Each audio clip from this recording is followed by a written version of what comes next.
वो कोई आम व्यक्ति नहीं है, वो केवल तुम्हारा बालक नहीं है, तुम्हारा केवल सखा नहीं है, मित्र नहीं है, वो ब्रह्म है, परमात्मा है। और परमात्मा हर जगह है, हर जगह है। मैं समझाऊंगा उनको जाकर के, तुम क्यों आंसू बहाती हो उसके लिए, तुम आंसू बहाती हो तो मेरा कृष्ण आंसू बहाता।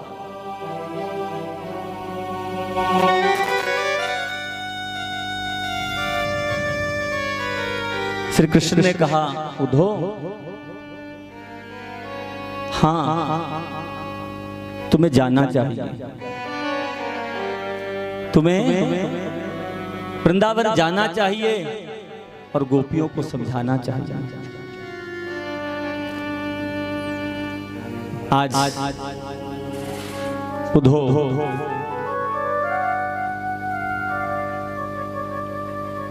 मेरे ठाकुर के सखा परम भक्त थी, ठाकुर की आज्ञा से चल दिए वृंदावन की ओर। चलो रे मन वृंदावन की ओर चल दिए। ठाकुर ने कहा कि उद्धो रुक जाओ, कोई निशानी तो लेते जाओ। अगर मेरी कोई निशानी तुम्हारे पास देखेंगे मेरे गोपी ग्वाल, तभी तुमसे बात करेंगे, नहीं तुमसे बात भी नहीं करेंगे। अपना गले का अंगोछा पटका आज मेरे कृष्ण ने उद्धो को दिया।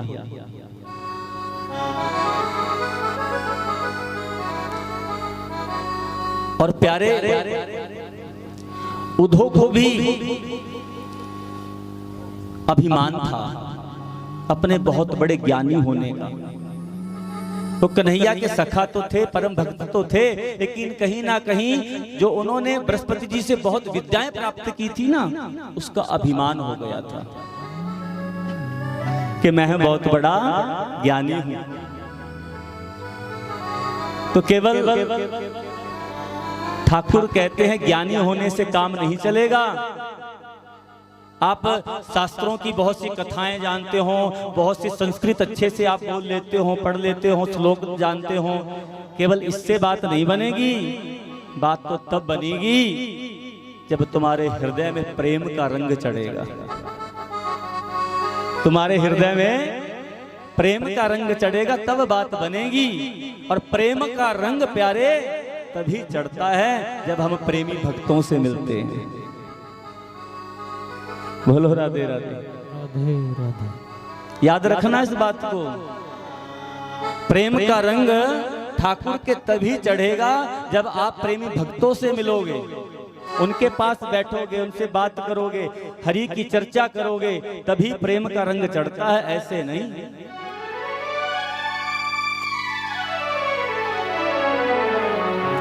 और एक से एक प्रेमी पड़े हैं इस संसार में मेरे गोविंद के, एक से एक बार भगवान के लिए कबीर जी रो रहे थे, बहुत ज्यादा आंसू बहा रहे थे। और आकर के लोग कबीर जी की प्रशंसा करने लगे, आप तो इतने बड़े भक्त हो, निरंतर ठाकुर के लिए रोते रहते, भगवान के लिए रोते रहते। लेकिन कबीर जी ने कहा कि नहीं, मैं तो कुछ भी नहीं हूं, मैं कुछ भी नहीं हूं। अरे मुझसे तो बड़े बड़े भक्त पड़े हैं संसार में, तुम मेरी प्रशंसा मत करो। अपनी प्रशंसा में भी कभी प्रफुल्लित नहीं होना चाहिए। कभी किसी ने थोड़ा सा कह दिया कि तुम तो बहुत भजनानंदी हो, बड़े अच्छे हो, नहीं नहीं, अंदर से ये सोचना, अरे इसको भी पता नहीं कि मैं बुरा कितना हूं। अपने अंदर बुराई को ढूंढना, अच्छाई से प्रफुल्लित मत होना। कबीर ने ये नहीं कहा कि हाँ मैं भक्त हूं, मैं प्रेमी हूं। उन्होंने कहा, अरे मैं क्या प्रेम करूंगा भगवान से, मैं क्या आंसू बहाऊंगा भगवान के लिए। तुम जाकर के एक बार वृंदावन तो देखो, यमुना के किनारे गोपियों का क्या हाल है।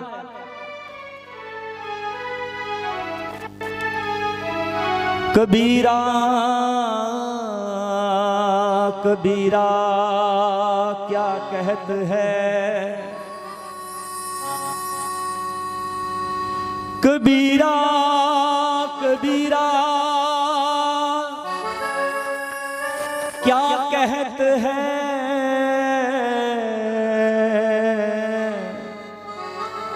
जा देख यमुना के तीर, जहां एक एक गोपी के आंसुओं में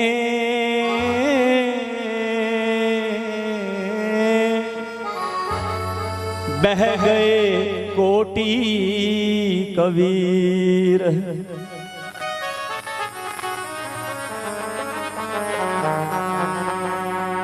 जहां एक एक गोपी की आंसुओं में बह गए कोटि कबीर।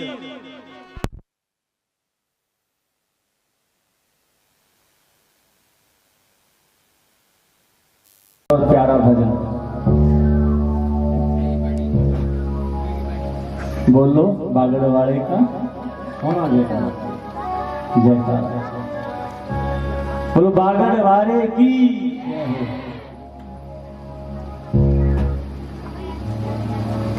हमारे मोहन जी कह रहे थे कि महाराज जी पूरा जार पीर का भजन गा सकते हैं बीच में।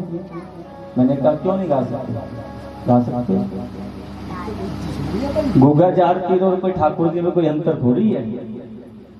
राधे राधे, कोई फर्क थोड़ी है। गुगा जार पीर का जन्म कितने बजे हुआ था रात को, और ठाकुर जी का रात को हुआ। बोलो राधे राधे। तत्वता एक है, परमात्मा को 10 20 50 नहीं है। तत्वता एक है, परमात्मा एक है, उसके नाम रूप ही अनेक हैं और उसके काम अलग अलग है। ये बात शायद हमने पहले आपको समझा दी थी। परमात्मा एक है, जैसे कि हम सबके अंदर एक ही ज्योत है, लेकिन रूप सबके अलग अलग है कि नहीं, समझ रहे हो। और काम भी सबके अलग अलग है। आप कथा सुन रहे हो और हम कथा ये अपना काम कर रहे हैं। ऐसे ही परमात्मा ने सृष्टि बनाई है, ज्योत एक ही है। परमात्मा 10 20 50 नहीं है, ज्योत एक है। हाँ, रूप अलग अलग है, नाम अलग अलग है, काम अलग अलग है। जैसे कि एक प्रधानमंत्री होता है, एक मंत्री होता है, एक सरपंच होता है कि नहीं। ऐसे परमात्मा ने सृष्टि बनाई है तो सबका काम अलग अलग है, सबकी पावर अलग अलग है। इसलिए मैंने आपको उस दिन बोला था, अगर मोक्ष चाहिए तो फिर नारायण की, श्री कृष्ण की, दुर्गा माता की, राम जी की, इनकी उपासना करने वाले को ही मोक्ष मिलता है। बोलो राधे राधे। बाकी अब जहांगीर की बात की जाए, आप संसार की कोई वस्तु मांग लो, 4 फुट में नाम है बाबा जी, और उनकी कथाओं में भी आपको ये सुनने के लिए मिलेगा, जो मांगोगे सो मिलेगा। लेकिन ये बात सच्ची है, इसको स्वीकार करना पड़ेगा। बाबा जी की शायद कथा में आपने ये नहीं सुना होगा कि बाबा जी की सेवा करने से मोक्ष मिल जाएगा। बोलो राधे राधे। इसमें आप ये ना सोचना कि आप किसी को छोटा या बड़ा बता रहे हैं। तत्वता एक है, जैसे कि राम और हनुमान में कोई फर्क नहीं है, ज्योत दोनों में एक है, लेकिन रूप दोनों के अलग हैं और लीला भी दोनों की अलग है। अगर लीला से देखा जाएगा तो हनुमान जी छोटे हैं और राम जी बड़े हैं। हनुमान जी सेवक हैं और राम जी स्वामी हैं। ये बात स्वीकार करनी पड़ेगी कि नहीं करनी पड़ेगी। और तत्वता दोनों एक हैं, राम और हनुमान में कोई अंतर थोड़ी है। ऐसे सब देवता का, जैसे सरस्वती का काम विद्या देना है, लक्ष्मी का काम धन देना है, मोक्ष देना नहीं है। ऐसे ही मेरे ठाकुर का काम क्या है, आपको मोक्ष देना, मुक्ति देना, निकुंज ले जाना।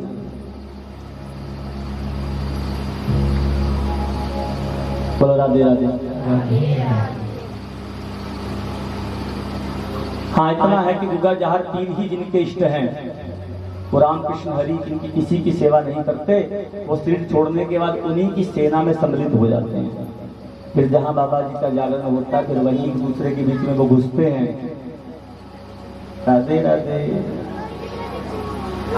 गुगा जहर पर थोड़ी सबके भीतर आते हैं, उनके परिकर आते हैं, उनकी भी तो बहुत बड़ी सेना है ना। अब बाबा जी किस किस के भीतर आएंगे, बीच में आएंगे। हाँ, ऐसा भी नहीं है कि गुगा जहर पीर की उसमें जो खेलते हैं भक्त लोग वो कोई ड्रामा करते हैं, ऐसा भी नहीं है। अरे इतना बड़ा वो भारी, हमने तो देखा है ना। ऐसा नहीं, हमारे खुद पिताजी बाबा जी के बड़े प्यारे भक्त हैं, और अभी इसमें शायद कुछ महीनों के बाद हमने ही बाबा जी का जागरण करवाना है, क्योंकि मेरे पिताजी की बड़ी भावना है उनके प्रति। बोलो राधे राधे। क्योंकि इसी क्षेत्र से है ना। बोलो राधे राधे। तो प्यारे, इतना बड़ा वो कहीं तो आग में रख देते हैं। मैंने देखा है कहीं बार आग में रख देते हैं, और फिर कोई आग निशान मार देगा अपने सर पर, अपने पीठ पर, वही मार सकता है जिसके अंदर कोई शक्ति आती है, और वो शक्ति होती है। पर ये भी सच है, सबके अंदर गुगा जहर वीर नहीं आते। उनके आगे चेले चपटे जितने भी भक्त लोग उनको प्राप्त कर लेते हैं, उनकी सेना में सम्मिलित हो जाते हैं, वो आ जाते हैं। बोलो राधे राधे। तो भजन अच्छा लगा? मोहन जी ने मेरे ख्याल से कम गाया, पूरा गाया। अच्छा, आधा लाइट भागी ने गाया, आधा लाइट खाने से गाया। तो गुगा जहर वीर सरकार की जय, श्री गुरु गोरखनाथ महाराज की जय। तो प्रसंग चल रहा था उद्धव का, प्रसंग चल रहा था कबीर जी का। कबीर जी क्या कहते हैं? अरे कबीरा कबीरा क्या कहत है, जा देख यमुना के तीर, जहां इक इक गोपिन के आंसुओं में बह गए कोटि कबीर। सच में प्यारे, गोपियों जितना प्रेम कौन कृष्ण को कर सकता है? राधा जितना प्रेम, जो गोपियों की शिरोमणि है, राधा जितना प्रेम कौन कृष्ण को कर सकता है? कोई पूछता है, कई बार हमसे प्रश्न करते हैं कि जैसे राम जी के आगे तो सीता माता का नाम आता है, और भगवान श्री कृष्ण का प्रथम विवाह रुक्मिणी जी से हुआ है, तो रुक्मिणी कृष्ण क्यों नहीं कहते, राधा कृष्ण क्यों कहते हैं? वो इसीलिए प्यारे, क्योंकि जितना प्रेम राधा जी से कृष्ण से करती हैं, इतना कोई ना किसी ने किया, ना कोई करता है, और ना शायद कोई कर सकता है। एक प्रसंग आता है इस विषय में भी। एक बार इस बात को सिद्ध करने के लिए भगवान ने द्वारिका में अपनी बीमारी का, सर दर्द होने का बहाना बनाया, और उसी समय नारायण नारायण करते हुए नारद मुनि जी भगवान के पास आए, और भगवान से पूछा, प्रभु क्या बात, आज थोड़े आप उदास से नजर आ रहे हैं। भगवान ने कहा कि नारद मुनि जी, मेरे सर में बहुत दर्द हो रहा है, मेरा सर भारी हो रहा है। अच्छा हुआ आप आ गए। हाँ हाँ भगवान, मैं तो आपकी सेवा में हूँ, अभी जाता हूँ, वैद्य को बुलाता हूँ और आपका इलाज करवाता हूँ। तो भगवान ने कहा कि नहीं नहीं, किसी वैद्य को बुलाने की जरूरत नहीं है, क्योंकि मेरे रोग की दवाई क्या है वो मुझे पता है। तो नारद मुनि जी ने कहा, प्रभु बताओ फिर कौन सी दवाई है, अभी ला के देता हूँ। प्रभु कहते हैं, मेरे रोग की एक दवाई है, अगर कोई भक्त अपने चरणों की धूली मुझे दे दे, मैं उसे अपने मस्तक पे लगा लूं, तो मेरा सर का दर्द ठीक हो जाएगा। बोलो राधे राधे। नारद मुनि जी, अच्छा हुआ कि आप आ गए, जल्दी करो, अपने चरणों की धूली दो, मेरे सर पर लगाओ। जब नारद मुनि जी से भगवान ने ऐसा कहा, तो नारद मुनि जी कहते हैं, नारायण नारायण। प्रभु अपने चरणों की धूली अपने भगवान के मस्तक पर लगा करके मुझे नरक जाना है?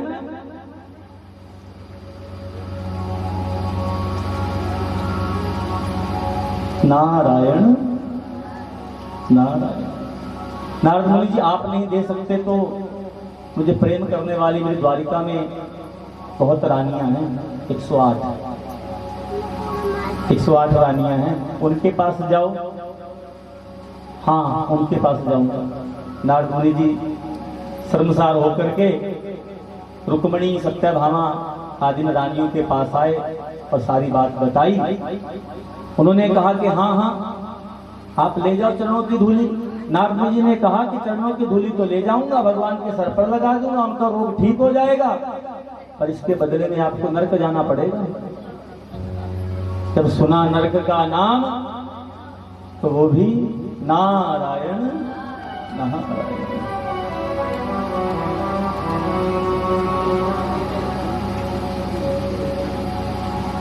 देखो तो जानते हैं नरक कैसा होता है। आप तो शायद, हम लोग तो भूले हुए हैं ना नरक कैसा होता है।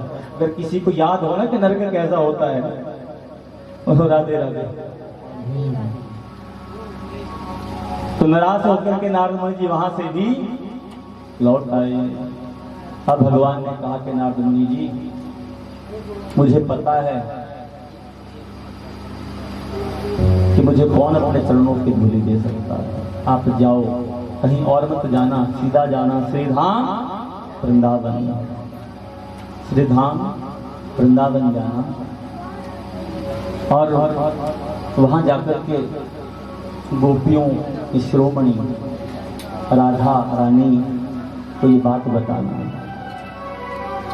नारायण नारायण करते हुए नारद मुनि जी श्रीधाम वृंदावन में आ पहुंचे हैं और वहां आकर के क्या देखा कि बहुत सी गोपियों के बीच में परम सुंदरी राधा रानी बैठे हैं।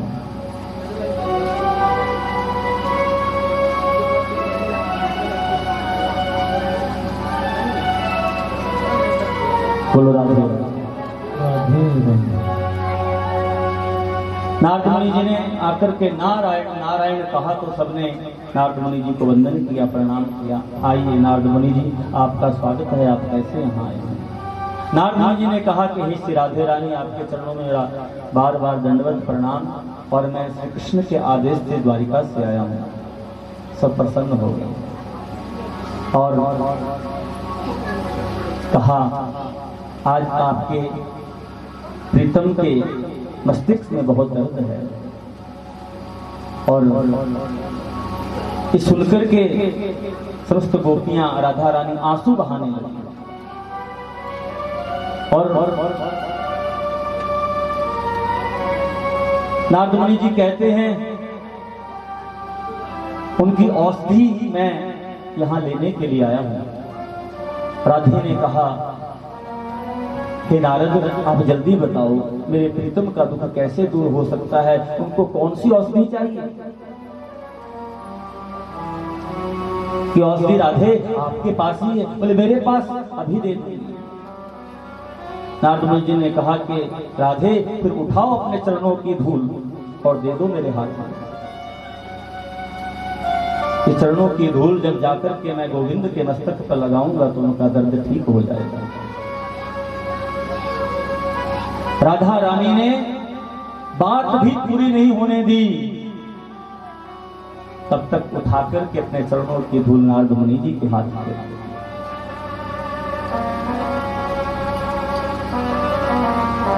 और कहा नारद मुनि जी एक पल का भी विलंब मत करो, अभी चले जाओ। नारद मुनि जी ने कहा कि हाँ राधे मैं चला जाऊंगा, लेकिन जाते जाते एक बात कहना चाहता हूँ। आपके चरणों की धूली ले जा रहा हूँ, मस्तक पे लगाऊंगा गोविंद के, उनका दर्द ठीक हो जाएगा, लेकिन आपको नरक जाना पड़ेगा। नारद मुनि जी की बात सुनकर के राधे रानी कहती है नारद मुनि जी आप ज्यादा बातें मत बनाओ, जल्दी से जाकर के इस धूली को मेरे प्रीतम के सर पे लगाओ। और आप किस नरक की बात कर रहे हैं? अपने प्रीतम के लिए तो तुम एक दो नरक की बात कर रहे हो, मुझे अगर करोड़ों नरकों में भी जाना पड़े तो मुझे स्वीकार है।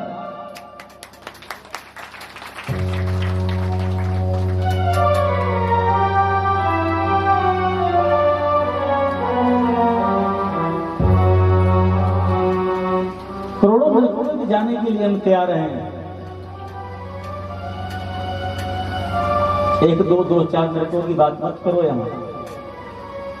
कौन से नरक की बात करो, चले जाओ। आज राधा रानी का प्रेम देख करके नारद मुनि जी विधन्न हो गए। ठाकुर जी के मस्तक पर तो उन्होंने पुरज लगाई ही लगाई, साथ में आज अपने मस्तक पर भी लगा दी। बोलो राधा रानी सरकार की जय।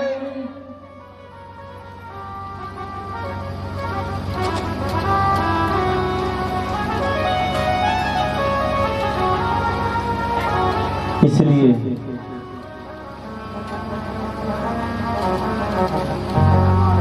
राधे तेरे चरणों की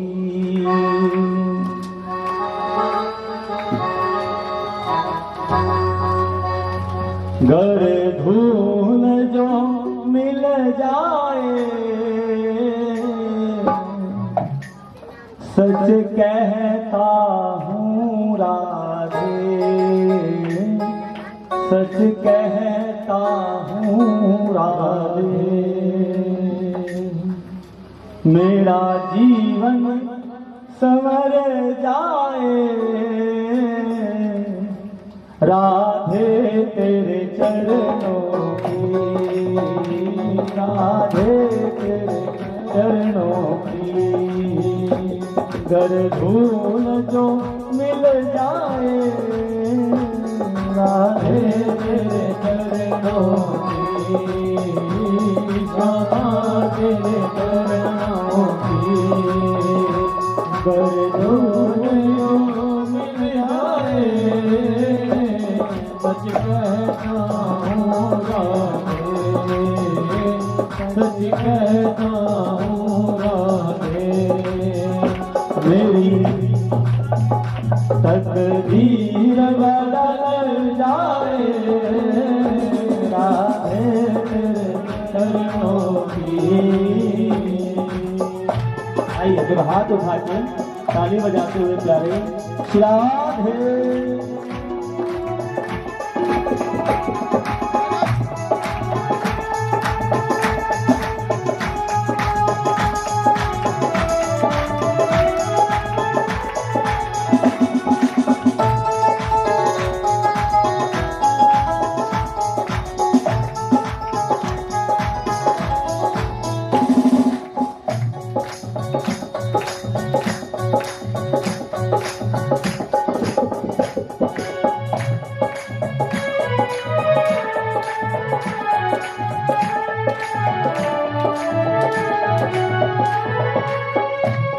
ये मन बड़ा चंचल है, कैसे तेरा भजन करूं। ये मन बड़ा चंचल है, कैसे तेरा भजन करूं। ये मन बड़ा चंचल है, कैसे तेरा भजन करूं राधे। ये मन बड़ा चंचल है, कैसे तेरा भजन करूं।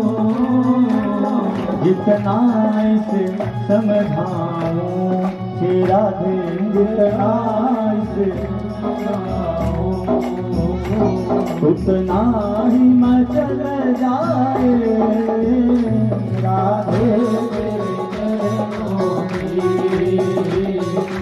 धूल जो मिल जाए, सच कहता हूँ श्यामा, तकदीर बदल जाए, राधे तेरे चरणों की।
जो मिल जाए, निज भूत जो मिल जाए, दिल की गली खिल जाए, राधे तेरे चरणों की, श्यामा तेरे चरणों की, कर धूल जो मिल जाए, राधे तेरे चरणों की।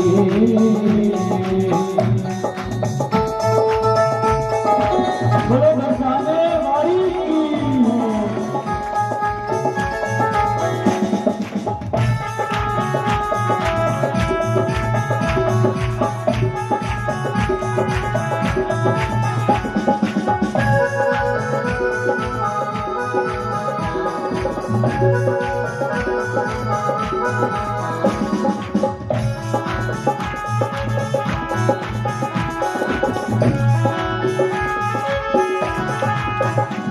राधे इस जीवन की बस एक तमन्ना है, राधे इस जीवन की बस एक तमन्ना है, राधे इस जीवन की बस एक तमन्ना है, राधे जीवन की बस एक तमन्ना है, तुम सामने हो मेरे, तुम सामने हो मेरे, तुम सामने हो मेरे, तुम सामने हो मेरे, मेरा दम ही निकल जाए, राधे चरणों की, श्यामा चरणों की, कर धूल जो मिल जाए, राधे चरणों की, श्यामा चरणों की, सच कहता हूँ राधे, सच कहता हूँ राधे, तकदीर बदल जाए, राधे तेरे चरणों की, श्यामा तेरे चरणों की। आप चाहते हो कि राधा रानी के चरणों की धूल मिले? चाहते हो तो उठाओ दोनों हाथ और बजाओ ताली और कहो,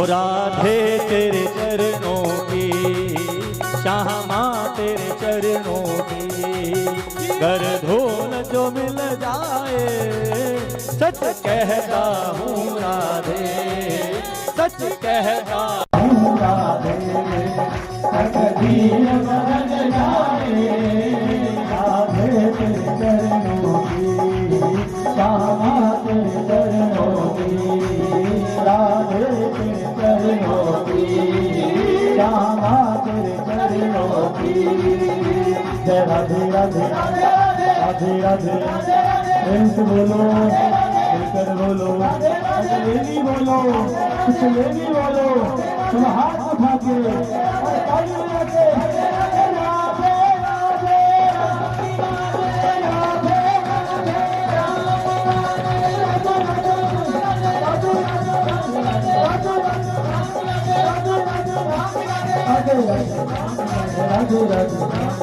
जय जय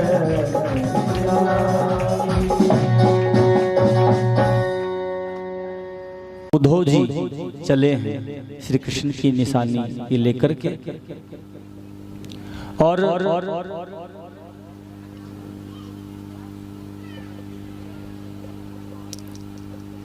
मेरे कन्हैया के सखा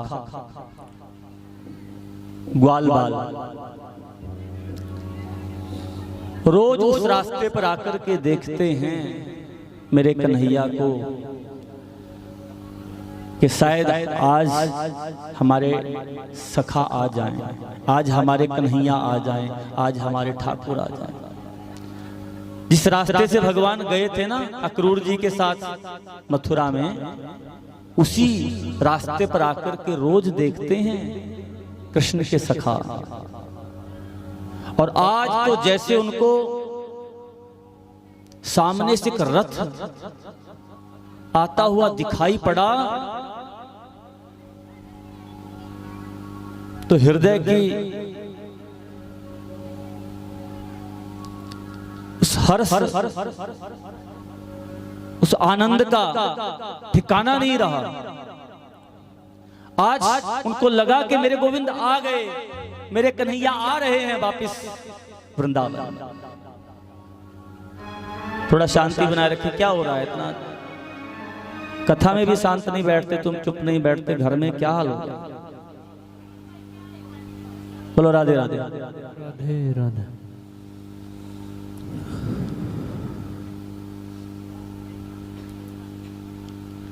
कथा में एकाग्रता चाहिए। अगर चाहते हो ना भगवान से प्रेम हो जाए और आंखों से आंसू निकल आए तो एकाग्रता चाहिए। भगवान के लिए अगर चाहते हो कि आंसू निकल आए तो एकाग्रता चाहिए। अगर एकाग्रता नहीं होगी तो ना हम ही अच्छे से कथा कह पाएंगे और ना आप सुन पाएंगे, ना उसका प्रभाव पड़ेगा। इतनी एकाग्रता हो, भागवतकारों ने तो ये कहा, इतनी एकाग्रता हो कि पास में कौन बैठा इस बात का भी पता ना हो, भूल जाएं।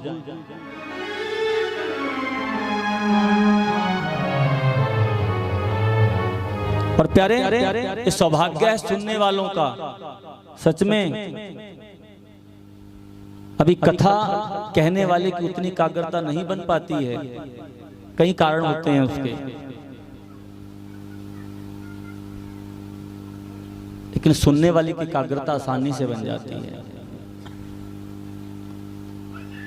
कहने वाले को तो प्रसंग देखना है, भजन देखना है, कौन कहां पड़ा है, कैसे कहां से निकालना है, कैसे क्या करना है। आपको तो कोई चिंता नहीं, आपको तो केवल सुनना है।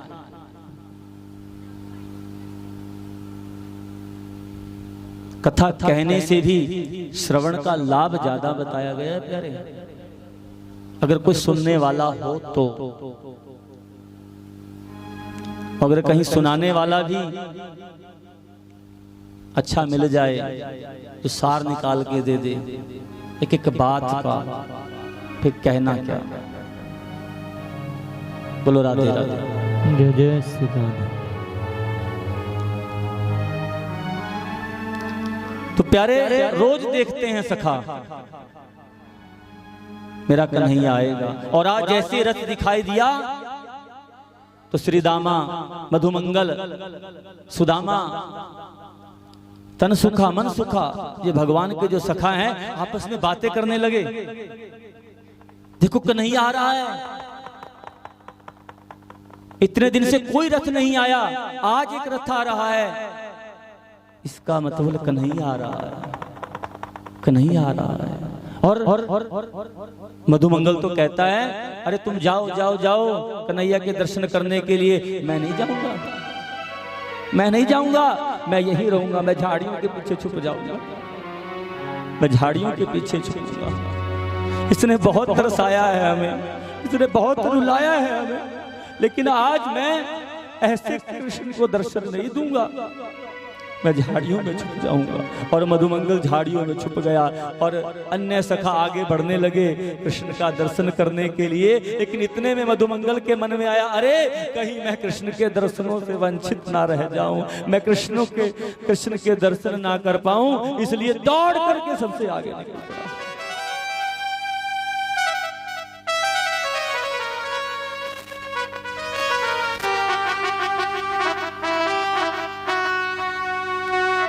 और जैसे ही उद्धव जी का रथ पास आया, सखाओं ने देखा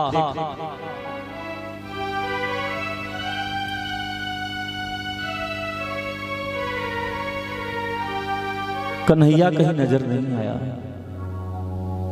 आगे पीछे सब रथ में देखते हैं मेरा कन्हैया कहाँ छुपा है, कन्हैया कहाँ छुपा है, कृष्ण कहाँ छुपा है, कहीं हमसे आंख में चोली तो नहीं खेल रहा है।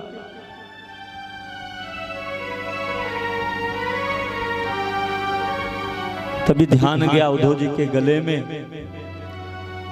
कन्हैया नहीं, कन्हैया की केवल निशानी आई है।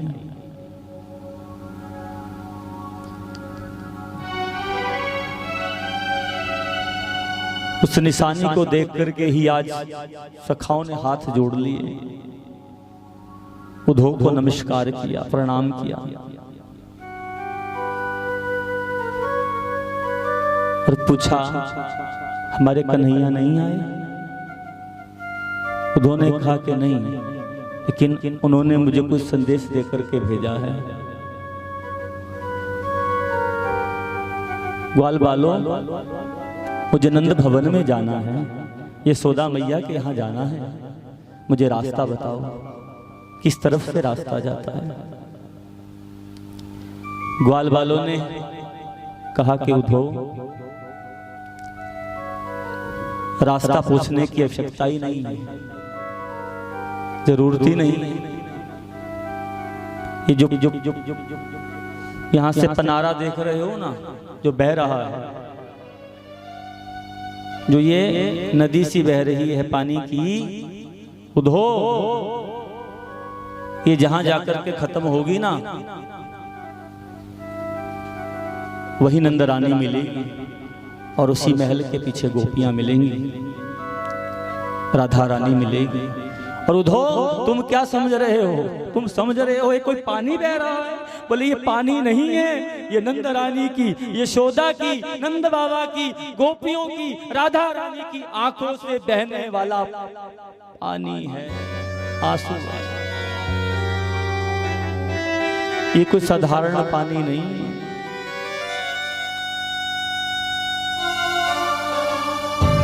किसी बाथरूम का पानी नहीं है। ये जो गोपियां रो रही हैं ना, हजारों गोपियां, एक दो गोपी थोड़ी थी, हजारों गोपियां जो रो रही हैं, उनके आंखों से निकलने वाला ये जल है, ये आंसू हैं। और सच में प्यारे, सुनने में बड़ा अटपटा लगता है, यकीन नहीं होता है, ऐसा हो सकता है? ऐसा ही था, भागवत जी में वर्णन है। नदी बह रही थी, अर्थात नाली बह रही थी आंसुओं की।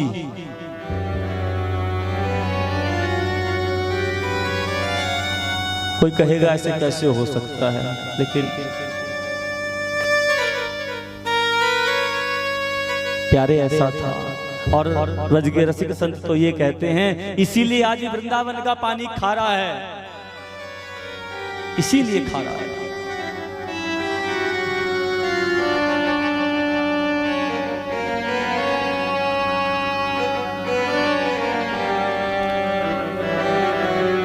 और उद्धव जी गए उसी नाली के किनारे, चलते चले गए, नंद भवन में पहुंच गए और वहां जाकर के दरवाजा खड़काया, यशोदा मैया को बुलाया। तो मैया ने दरवाजा तो खोल दिया, लेकिन उसी समय उद्धव जी को कहा, उद्धव शांत, चुप, आवाज मत देना, ज्यादा जोर से मत बोलना, मेरा कन्हैया पालने में सो रहा, मेरा कन्हैया पालने में सो रहा। यशोदा मैया ने ऐसा कहा तो कहते हैं पहली सीढ़ी तो ज्ञान की उद्धव की वहीं टूट गई थी जब सखाओं का हाल देखा था, और दूसरी वहां टूट गई जब यशोदा का हाल देखा। कन्हैया को गए हुए इतने वर्ष हो गए और आज भी कह रही है कि कन्हैया पालने में सो रहा।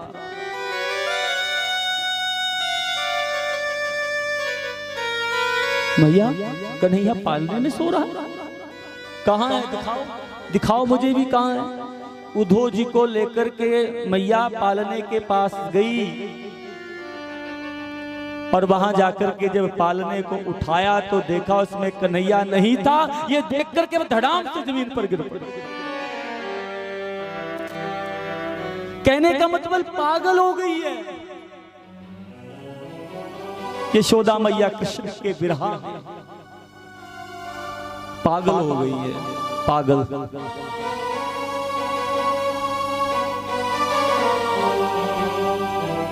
दिमाग सही नहीं है। कभी कहती है कन्हैया है, कभी कहती है कन्हैया नहीं। और एक बात बताएं, सच में आपको, जब तक कृष्ण के पीछे कोई पागल ना हो ना, तब तक वो मिलता भी नहीं है। ऐसे पागलपन होना चाहिए कि उठते बैठते चलते फिरते हर समय श्री कृष्ण श्री कृष्ण।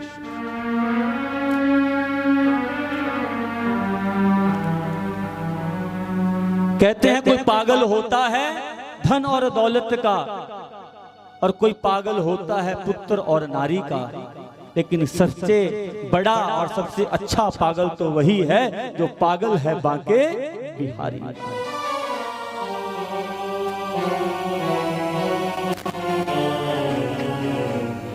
जो पागल है बांके बिहारी। प्यारे,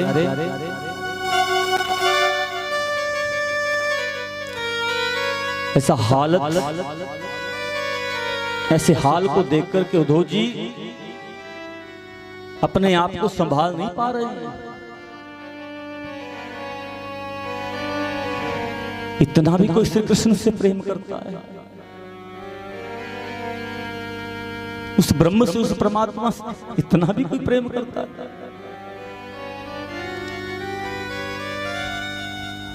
और यशोदा मैया से पूछ करके गोपियों के बारे में उद्धव गोपियों के पास पहुंचते हैं।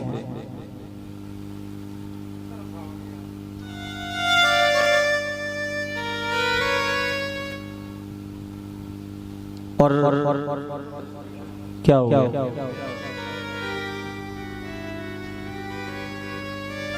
एकाग्रता भंग ना करो, जो हो गया सो हो गया, ध्यान रखना। बोलो राधे राधे।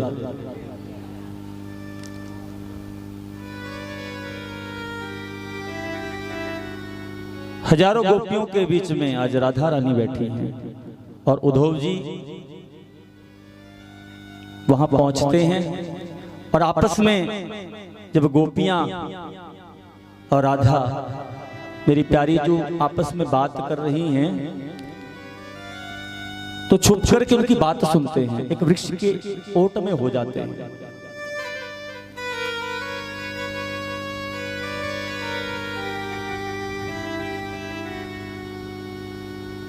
और गोपियों के मध्य, राधा रानी के मध्य एक बात चल रही है, आपस में बातें कर रही हैं सखियां कि सखी रात मेरे सपने में कृष्ण आए थे और आकर के माखन चुरा करके लेके गए। मैं पीछे भागी, हाथ नहीं है, और कह करके रोने लग गई, आंसू बहने लग गए। एक सखी कह रही है हाँ मेरे भी सपने में आए थे, रास रचाई थी, लेकिन मैं अकेली ही नाचती रही, वो गायब हो गए। आंसू बहा रही, रो रही। सब सखी एक दूजे को अपनी बात बता रही है। एक सखी ने कहा अरे तुम सब अपने अपने सपन को सुना रही हो, श्री राधे से तो पूछो उनको कैसा सपन आया, उनको कन्हैया ने क्या कहा।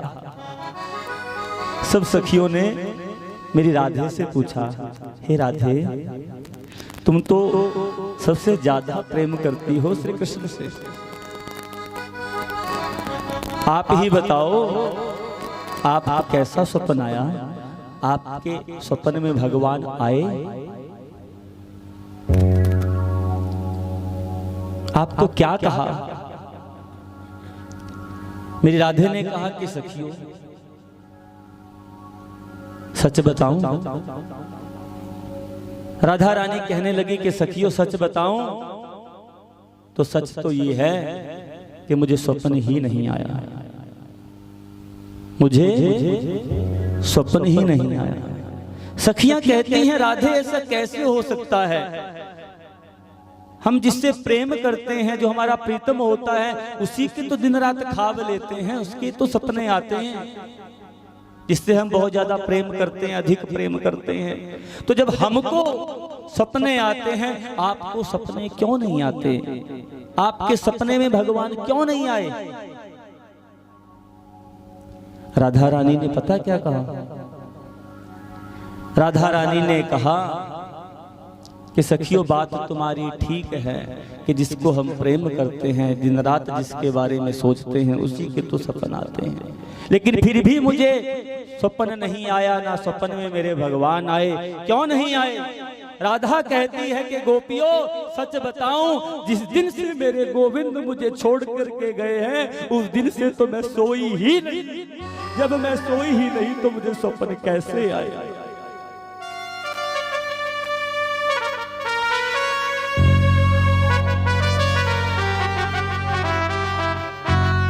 उस दिन से तो मेरी आंख ही नहीं लगी,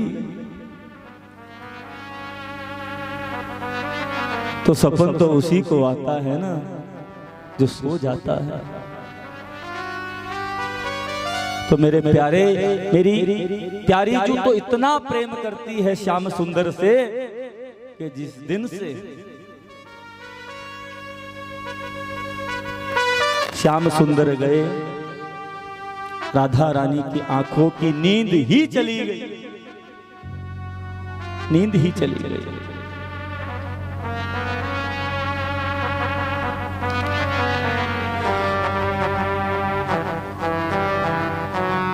और एक ही बात श्री कृष्ण से कहती हैं, हो कैसे जीऊं मैं मोहन प्यारे तेरे बिना।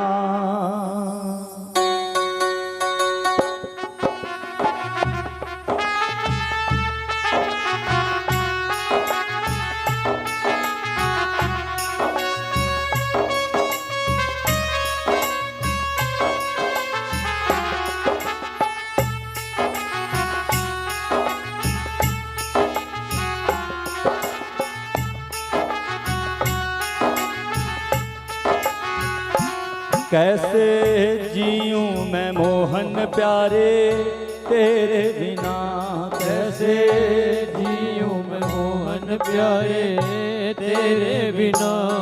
मेरा मन ही न लागे, मन ही न लागे, मन ही न लागे, न लागे तुम्हारे बिना। हो कैसे जीऊं मैं मोहन प्यारे तेरे बिना, कैसे जीऊं मैं मोहन प्यारे तेरे बिना।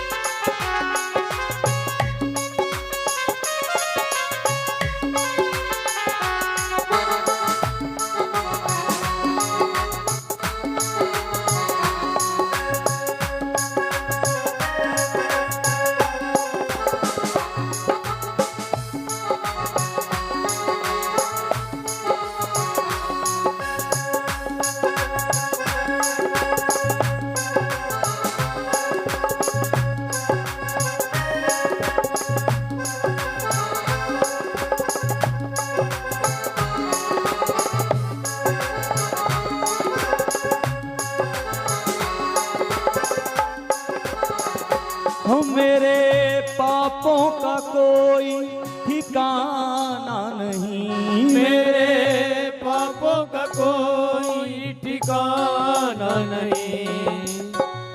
हाँ मेरे पापों का कोई ठिकाना नहीं, मेरे पापों का कोई ठिकाना नहीं। तेरी प्रीत क्या होती है जाना नहीं, तेरी प्रीत क्या होती है जाना नहीं। जीवन नीरस है अखियों के तारे बिना। जीवन नीरस अखियों के तारे बिना। कैसे जीऊं मैं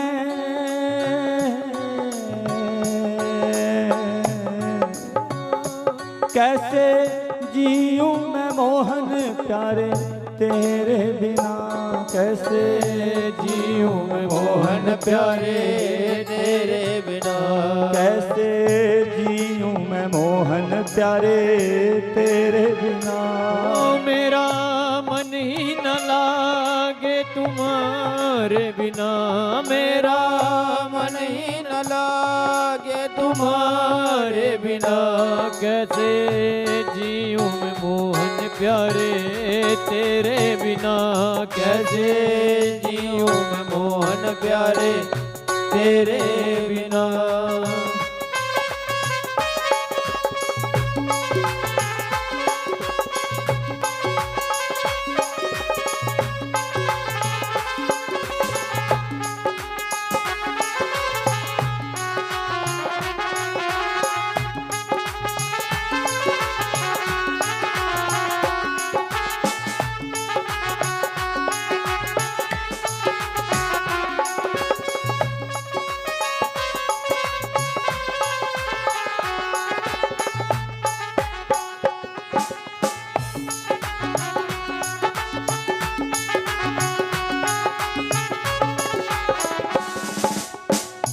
मोहे प्रीत की रीत सिखा दो पिया। मोहे प्रीत की रीत सिखा दो पिया। हाँ मोहे प्रीत की रीत सिखा दो पिया। मोहे प्रीत की रीत सिखा दो पिया। अपनी यादों में रोना सिखा दो पिया। अपनी यादों में रोना सिखा दो पिया। ओ अपनी यादों में रोना सिखा दो पिया। अपनी यादों में रोना सिखा दो पिया। शरण दे दो मेरे अवगुण निहारे बिना। शरण दे दो मेरे अवगुण निहारे बिना। मेरा मन ही न लागे मन ही न लागे। मन ही न लागे मन ही न लागे तुम्हारे बिना।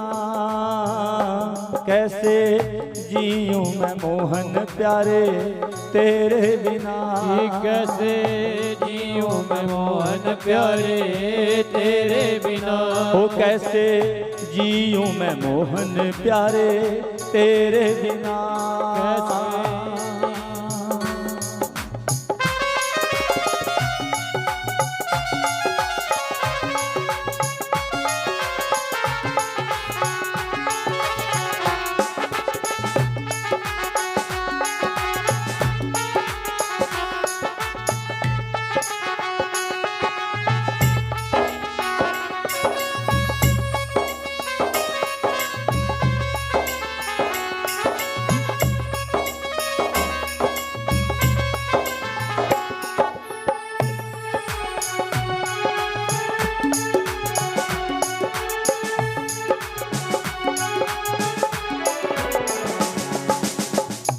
प्यारे पतितों की पतवार तुम ही तो हो।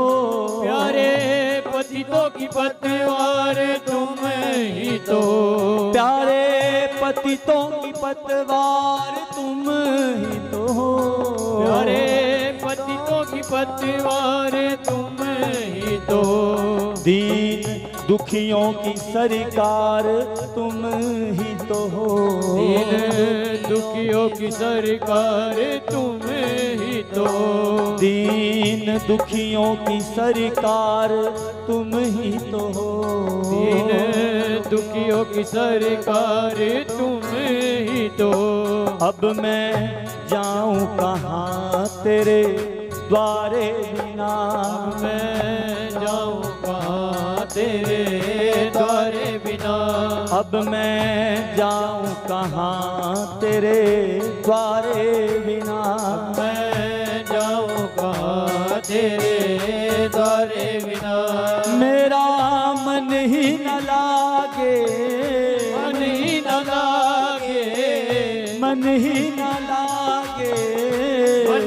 न लागे तुम्हारे बिना। हो कैसे जियो मैं मोहन प्यारे तेरे बिना, कैसे जियो मैं मोहन प्यारे तेरे बिना, कैसे जीऊं मैं मोहन प्यारे तेरे बिना। मेरा मन ही न लागे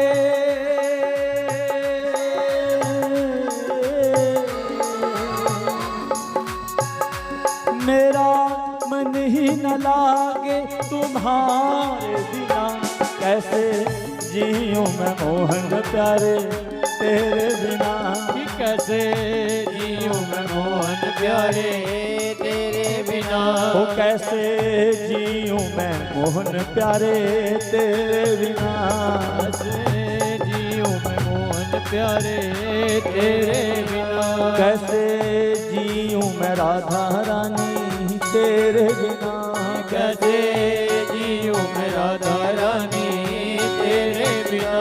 कैसे जीऊं मैं लाडो प्यारी तेरे बिना।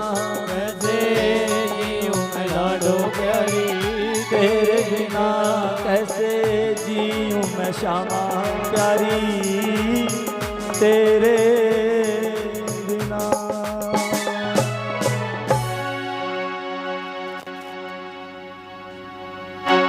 हो कैसे जीऊं मैं मोहन प्यारे तेरे बिना।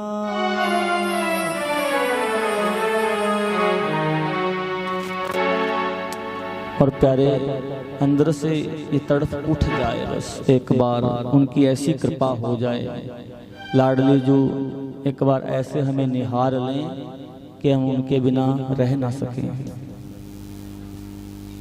और उनके हो जाए।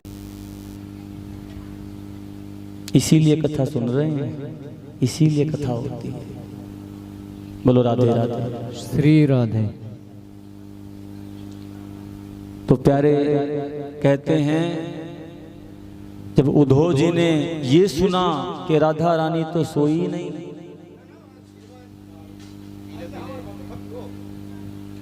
मास्टर जी क्या है आप इतनी ऊंची आवाज में बोल रहे हो, यहाँ पे कथा चल रही है, हम कथा के भाव में बहने की कोशिश कर रहे हैं और बहाने की कोशिश कर रहे हैं और आप इतना जोर से बोल रहे हो। ठीक है, कोई किसी ने गलती कर दी तो धीरे से उसको संभालो, यहाँ तक आवाज नहीं आनी चाहिए। बोलो राधे राधे राधे राधे।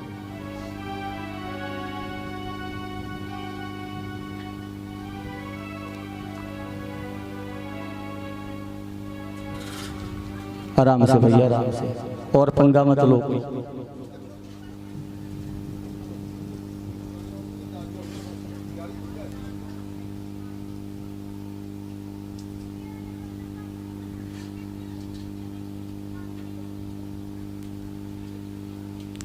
बोलो राधे राधे राधे राधे। तो प्यारे उद्धव ने जब ये सुना तो कहते हैं ज्ञान की तीसरी सीढ़ी भी टूट गई आज। इतना प्रेम कोई किसी से कर सकता है? लेकिन फिर भी सोचा कि नहीं, मैं जिस काम के लिए आया हूं वो काम करूंगा, इन गोपियों को समझाऊंगा, इन गोपियों को समझाऊंगा, राधा रानी को समझाऊंगा।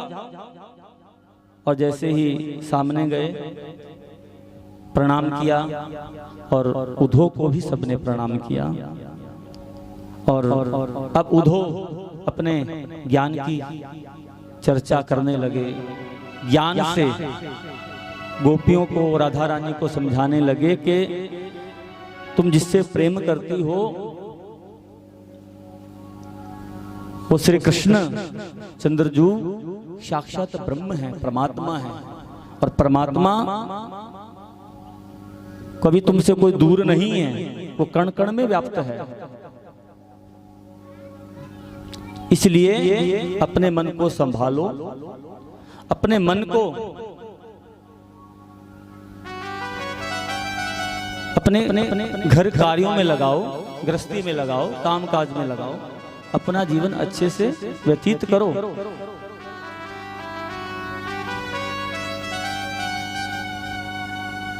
और भगवान चाहेंगे तो कभी आ जाएंगे तुम्हें मिलने के लिए। तुम इतनी व्याकुल क्यों हो, इतनी तड़फ क्यों आपके अंदर है? तो उस निराकार परमात्मा के बारे में, परब्रह्म के बारे में जो कण कण में व्याप्त है, बहुत तरह से उद्धव ने यहाँ गोपियों को बताया, समझाया। लेकिन जितनी देर उद्धव जी बोलते रहे उतनी देर गोपियां केवल आंसू ही बहाती रही। राधा रानी आंसू ही बहाती रही। जब देखा कि उद्धव जी ने इनके ऊपर मेरे ज्ञान का कोई असर ही नहीं हो रहा है,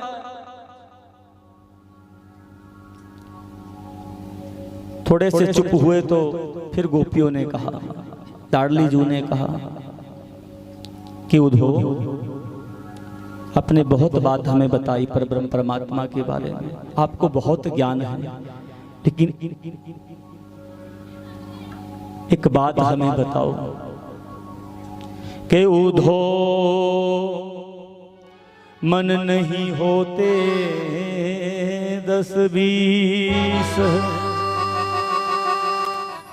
और एक ही मन था जिसे ले गयो जगदीश। उद्धव आप कहते हो कि अपने मन को अब घर में लगाओ, काम काज में लगाओ, इधर लगाओ उधर लगाओ। मुझे एक बात बताओ, आपको बड़ा ज्ञान है, मन कितने होते हैं? एक ही तो मन होता है। उद्धव मन नहीं होते हैं 10-20, एक ही मन था जिसे ले गयो मेरा जगदीश। मन तो हमारा वहां है, जगदीश के पास है, कृष्ण के पास है। आप कौन से मन की बात कर रहे हैं कि उस मन को परब्रह्म परमात्मा में लगाओ, निराकार में लगाओ, घर में लगाओ, कामकाज में लगाओ? कौन से मन की बात कर रहे हैं? जब गोपियों ने, लाडली जी ने ऐसा कहा तो आज तो उद्धव के मुंह में शब्द नहीं रहे,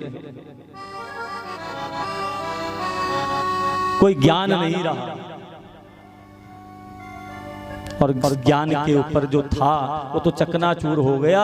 लेकिन आज जब प्रेमी जनों का, गोपी जनों का, राधा रानी का संग उद्धव ने किया ना, तो आज तो गोपियों के सामने, राधा रानी के सामने भी कृष्ण को याद करके उद्धव आंसू बहाने लगे।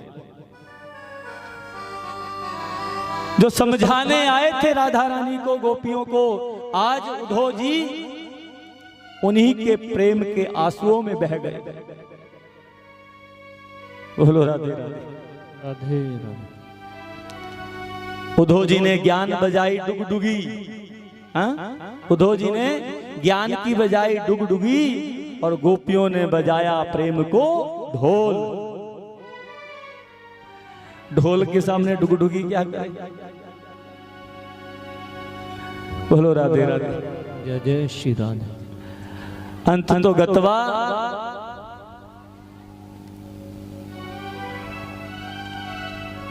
गोपियों ने कहा कि उद्धव हमें समझाने का, ज्ञान देने का कोई फायदा नहीं है। क्यों? हमें जो रोग है ना, ये प्रेम का रोग है, इसकी दवा केवल हमारे बिहारी जी हैं, दूसरा कोई नहीं। अब आप बोलो मत। सताओ ना हमें उद्धव, हमें दिल की बीमारी है।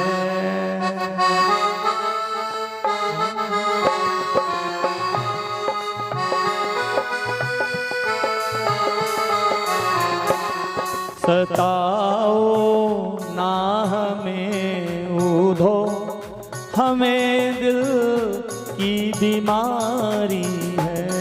सताओ ना हमें उद्धव, हमें दिल की बीमारी है। हमारा वैद्य दुनिया में, हमारा दुनिया में एक बाके बिहारी है। हमारा वैद्य दुनिया में बाके बिहारी है। सताओ ना हमें उधो, हमें दिल की बीमारी है। ना हमें उधो, हमें दिल की बीमारी है।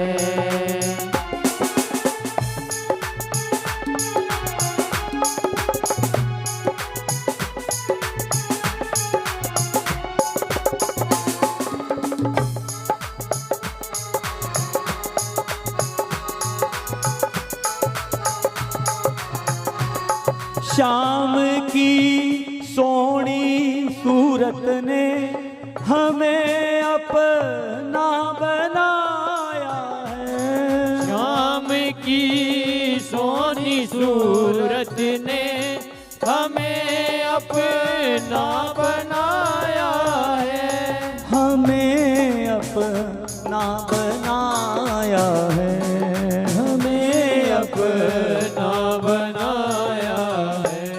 चलाए चलाए चलाए तीर नैनों के, चलाए तीर नैनों के, चलाए तीर नैनों के, चलाए तीर नैनों के। हमें घायल बनाया है। हमें घायल बनाया है।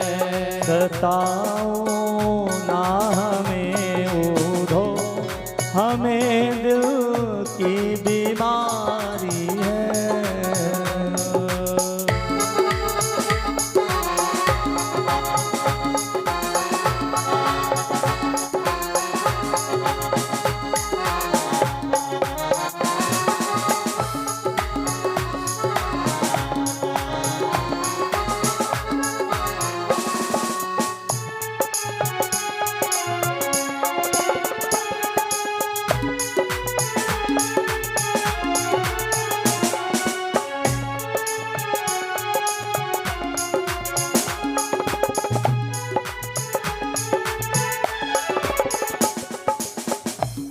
नहीं हम नैन खोलेंगे, नहीं हम मुख से बोलेंगे।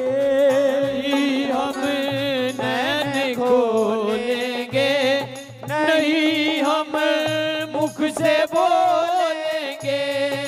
नहीं अब इंतजारी है, नहीं अब इंतजारी है। यही बस बेकरारी है। यही बस बेकरारी है। सताओ ना हमें उधो, हमें दिल की बीमारी है। सताओ ना हमें उधो, हमें दिल की बीमारी है। हमारा वैद्य दुनिया में, हमारा वैद्य दुनिया में एक बाके बिहारी है।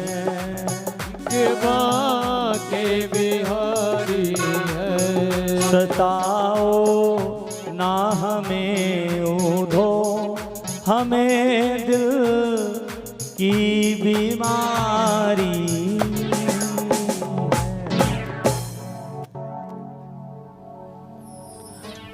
उधो जान गए, मेरा यहाँ ज्ञान काम नहीं करेगा, क्योंकि ज्ञान से ऊपर होता है प्रेम, ज्ञान से बढ़कर के होता है प्रेम। प्यारे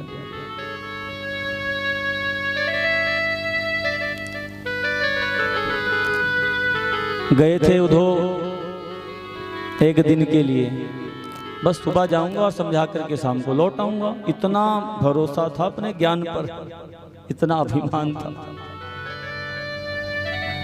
लेकिन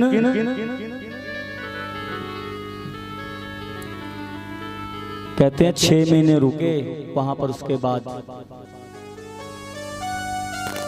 उद्धव जी कितना समय रुके? गोपियों की सानिध्य में 6 महीने रुके, आने का मन नहीं किया। हमेशा यही लगता था कि बस राधा रानी के चरणों में लौटता रहूं, इन गोपियों के चरणों में लौटता रहूं, इनकी रज हमेशा अपने मस्तक पर लगाता रहूं। 6 महीने के बाद आए श्री कृष्ण के पास, तो भगवान श्री कृष्ण मुस्कुरा रहे थे। भगवान मुस्कुरा रहे थे और आकर के भगवान को प्रणाम किया, वंदन किया और कहा कि प्रभु आप तो बड़े निर्दयी हो, आप तो बड़े निष्ठुर हो, बड़े निर्दयी हो, बड़े निर्मम हो आप तो। मुझे आज पता चला वो गोपियां मर रही हैं तुम्हारे बिना, जीने में कोई जीना नहीं है उनका, और तुम जानते भी हो क्योंकि तुम परब्रह्म हो, परमात्मा हो, तुम जानते भी हो और फिर भी नहीं जाते मां। ठाकुर मुझे कहना तो नहीं चाहिए लेकिन बड़े निर्दयी हो आप, मैं तो देख करके।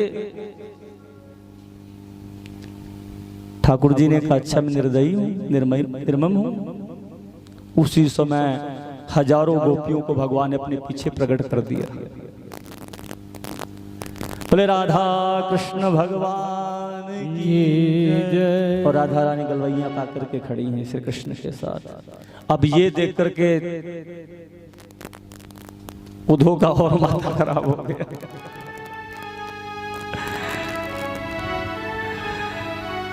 ठाकुर जी गोपियां यहां, राधा रानी यहां। ठाकुर जी कहते हैं उद्धव ये दिल के रिश्ते हैं, ये दिल के रिश्ते हैं। ना गोपियां मुझसे दूर हैं और ना मैं गोपियों से दूर हूं, ना राधा रानी मुझसे दूर है और ना मैं राधा से दूर हूं। जहां राधे है वहां श्याम है, जहां श्याम है वहां राधे है। बोलिए वृंदावन बिहारी लाल की जय।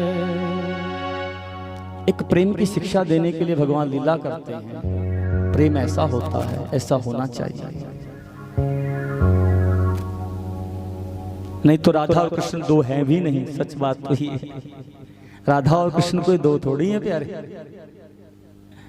रूप बेली प्यारी बनी प्रीतम प्रेम तमाल, दो मन मिले एक ही भय, श्री राधा वल्लभ लाल।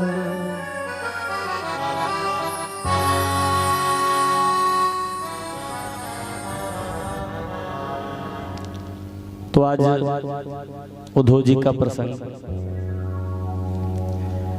हम व्यासपीठ पर आकर के बैठे थे। हमारी एक छोटी सी गुड़िया, प्यारी सी बच्ची व्यासपीठ पर आई कि गुरुजी उद्धव का प्रसंग सुनना है। बोलो राधे राधे। और विस्तार से सुनाना, और इतना विस्तार हो गया कि उसी में सारा समय निकल गया। अब बाकी कथाओं का क्या करें। बोलो राधे राधे। चलो कथा तो कोई भी है, वैसे भी 7 दिन में सारे प्रसंग थोड़ी होते हैं। अगर करने हैं तो छू छू करके जाना पड़ेगा, बहुत किनारे से, सार नहीं मिल सकता। क्योंकि एक कोई भी प्रसंग ले लो भागवत जी का, उसी में 2.5-3 घंटे निकल जाते हैं। बोलो राधे राधे। राधे राधे। लेकिन हमें अच्छा लगा, किसी के हृदय में कथा की भूख तो है, कथा की भूख तो है।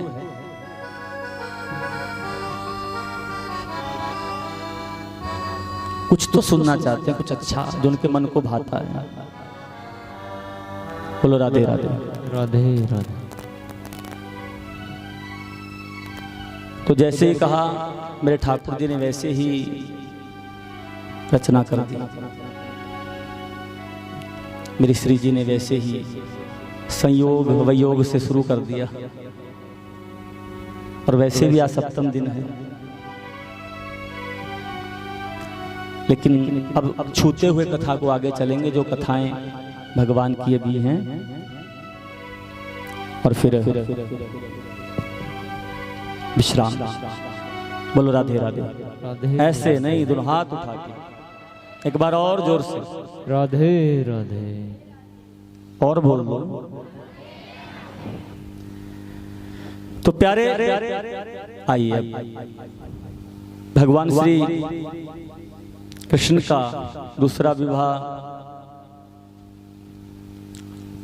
हुआ सत्यभामा से, तीसरा जावंती से, चौथा कालिंदी से, पांचवा मित्रवृंदा से, छठा नगनजीती से, सातवां भद्रा से, आठवां लक्ष्मणा से। ये 8 पटरानियां हुई।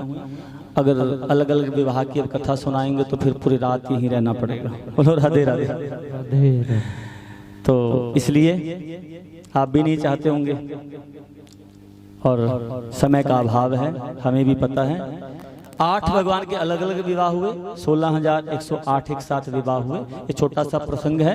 नरकासुर नाम का, भौमासुर नाम के राक्षस था, दैत्य था, जिसने देवताओं की भी बहुत बहुमूल्य वस्तु अपने पास रखी हुई थी, छीन करके। इतना शक्तिशाली था। इंद्र के चंवर, माता अदिति के कानों के कुंडल, जिनको कोई स्त्री पहन लेती थी तो कभी बुढ़ापा ही नहीं आता था, वो इस भौमासुर ने अपने पास रखे हुए। बोलो राधे राधे। राधे। और इतना दुष्ट था, संसार में जो भी लड़की अच्छी लगे उसी को उठा लेता था, जेल में बंद कर देता था। जिनकी संख्या थी 16,100। विचार कर रहा था 21,000 हो जाएंगे तो एक साथ एक मंडप में विवाह रचाऊंगा, एक नया रिकॉर्ड बनाऊंगा। बोलो राधे राधे। राधे राधे। देवताओं ने भगवान से प्रार्थना की, महाराज हमारी वस्तुएं हमें मिल जाएं, आपकी बड़ी कृपा हो जाएगी। और उन देवियां जो दुखी थी जेल के अंदर, वो रोज भगवान से प्रार्थना करती थी, कृष्ण हे गोविंद, हे भगवान, अगर तू कहीं धरती पर है तो आकर के हमारी रक्षा कर, हम आपकी शरण में हैं। तो मेरे गोविंद ने आवाज सुनी और द्वारिका से मेरे ठाकुर सत्यभामा को साथ लेकर के गरुड़ारूढ़ होकर के ज्योतिषपुर में आए। वहां करके उस दैत्य का वध किया, देवताओं की वस्तुओं ने दे दी और उस जेल को तोड़ करके कन्याओं को जेल से मुक्त कर दिया और कहा कि देवियों, अब तुम जिस जिस शहर से, जिस जिस गांव से आई हो, अपने अपने घर वापस चली जाओ। लेकिन आज ये कन्याएं कहती हैं कि प्रभु अब हम अपने घर वापस नहीं जा सकते। भूयात पतिरयं मह्यं धाता तदनु मोदता इति सर्वः पृथक् कृष्णे भावेन हृदयं दधु। इन्होंने कहा कि अगर हम अपने घर चली जाएंगी ना कृष्ण, तो घर वाले तो शायद हमें स्वीकार कर लेंगे और शायद वो भी स्वीकार ना करें। हो सकता है कि कहेंगे हमें क्या पता तू सच बोल रही है झूठ बोल रही है, किसके यहाँ थी। पहली बात तो घर वाले स्वीकार नहीं करेंगे। अगर उन्होंने कर लिया तो कोई लड़का, कोई वर हमें स्वीकार नहीं करेगा। क्यों नहीं करेगा? जब किसी को पता चलेगा कि लड़की तो भौमासुर राक्षस के यहाँ इतने दिन रह करके आई है, कौन हमसे शादी करेगा? अरे स्त्री जाति तो ऐसी होती है प्यारे। जब माता सीता भी रावण के यहाँ से आई थी तो उनको भी अपनी पवित्रता सिद्ध करने के लिए अग्नि परीक्षा देनी पड़ी थी। स्त्री जाति ऐसी होती है। इसलिए अपने इस लज्जा के बारे में समझना चाहिए, अपने शील के बारे में समझना चाहिए। बोलो राधे राधे। राधे राधे। तो प्यारे वो देवियां कहती हैं कि अगर किसी लड़के ने हमें स्वीकार नहीं किया, हम अपने माता पिता के ऊपर बोझ बनकर के रह जाएंगे। और ये कोई लड़की नहीं चाहती मैं अपने माता पिता के ऊपर ही, उसी के घर में ही हमेशा रहूं। कृष्ण हम ऐसा नहीं चाहेंगी अंत तो गत्वा हमें अपनी आत्महत्या ही करनी पड़ेगी, हमें मौत को गले लगाना पड़ेगा। और अगर आप चाहते हो कि हम मर जाएं तो आज हम अपने घर चली जाएंगी, लेकिन अगर कृष्ण तुम चाहते हो कि हम संसार में जीवित रहें तो आज हम अपने घर नहीं, आज तो कन्हैया हम तेरे साथ तेरे घर जाएंगे। कहाँ जाएंगे? बोले कन्हैया तेरे साथ चलेंगे हम। बोलो राधे राधे। राधे राधे। भगवान ने कहा कोई बात नहीं। क्यों? भगवान कहते हैं जिसे दुनिया वाले ठुकरा देते हैं, जिसे दुनिया वाले स्वीकार नहीं करते हैं, वो एक बार मेरी शरण में आ जाए उसे मैं स्वीकार कर लेता हूं। प्यारे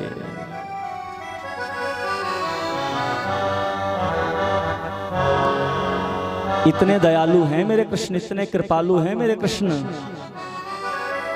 और लोग तो पता नहीं क्या क्या बातें बनाते हैं, भगवान ने इतनी शादियां किया उतनी शादियां की। अरे क्यों की? अगर एक एक के बारे में आपको बताएंगे ना तो आप कहेंगे कि कृष्ण के जैसा कोई दयालु ही नहीं है संसार में। बोलो राधे राधे। राधे राधे। और दुनिया वाले जो होते हैं ना प्यारे, ये हमेशा नेगेटिव ही सोचते हैं कि उसने इतनी शादियां कर ली।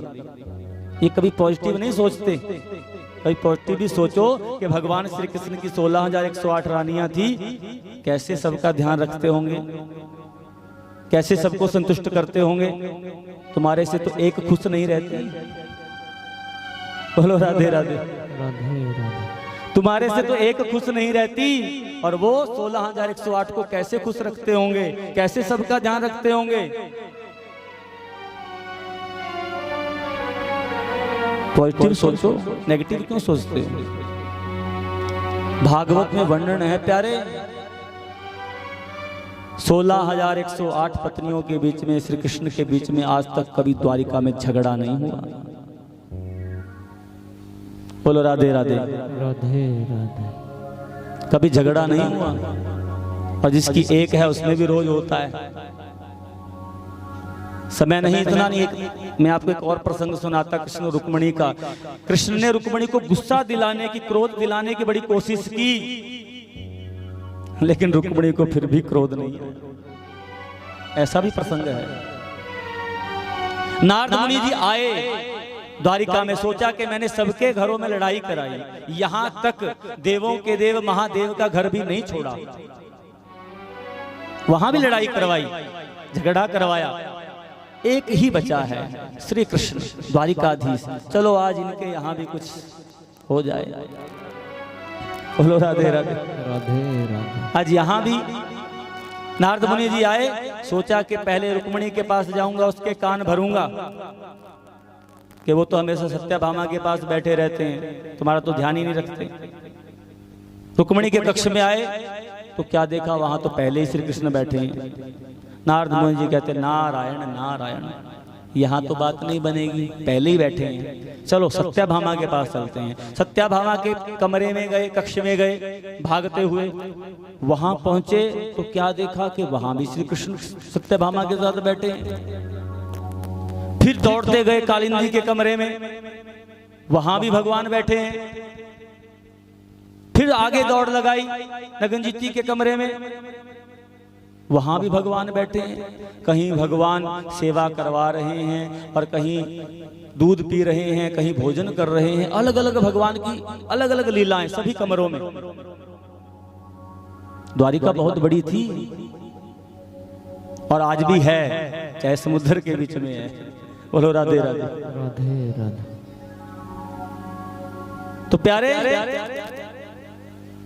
नारद मुनि जी 16,108 कक्ष में गए और दौड़ लगाते लगाते हाँप गए, सांस चढ़ गया। जहां भी जाते वहीं श्री कृष्ण। और अंत तो गत्वा समझ गए कि प्रभु तेरी लीला न्यारी है, जो हर जगह है वही तो भगवान है, वही तो भगवान है। यहां फेल हो गए नारद मुनि जी, झगड़ा नहीं करवा पाए। और अंत में भगवान श्री कृष्ण मिले। नारद मुनि जी क्यों, कैसे? कि प्रभु बस अब मत पूछो, हालत खराब है।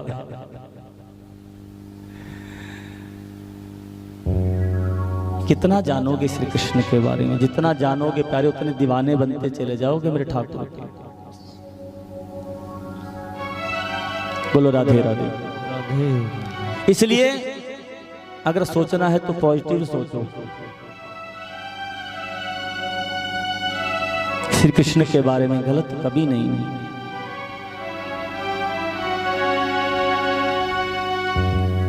मानता हूं उनकी लीलाएं टेढ़ी हैं क्योंकि वो लीला बिहारी हैं। राम जी की अभी सीधे सीधे हैं ना राम जी, और नाम भी राम राम राम राम राम राम राम जपो, ज्यादा देर जप सकते हो। और कृष्ण कृष्ण कृष्ण कृष्ण कृष्ण कृष्ण कृष्ण कृष्ण कृष्ण कृष्ण कृष्ण जपो, ऐसा लगेगा जैसे जीभ घिसे जाएगी। नाम भी टेढ़ा है उनका प्यारे। इसलिए श्री कृष्ण का सही नाम तो कोई लेता ही नहीं है।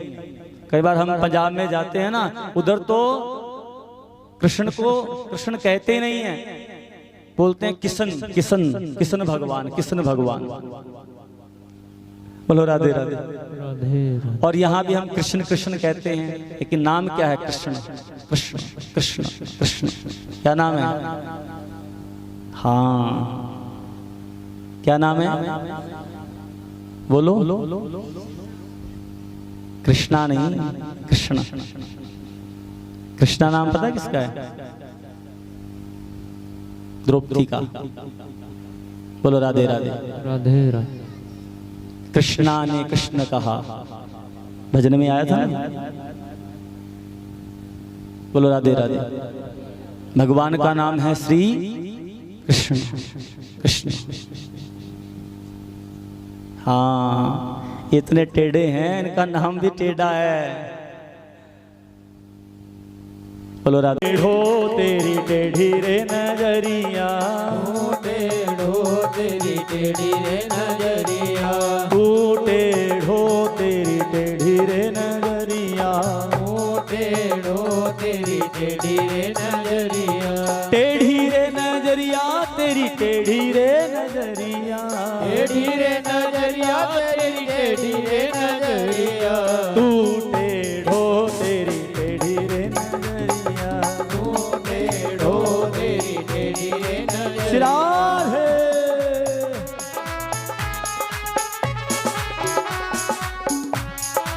अच्छा ये बताओ, इस टेढ़े का कौन कौन होना चाहता है? तो खड़े हो जाओ अपने स्थान पर। आओ एक बार, आज अंतिम दिवस है कथा का, फिर पता नहीं कब से योग बनेगा।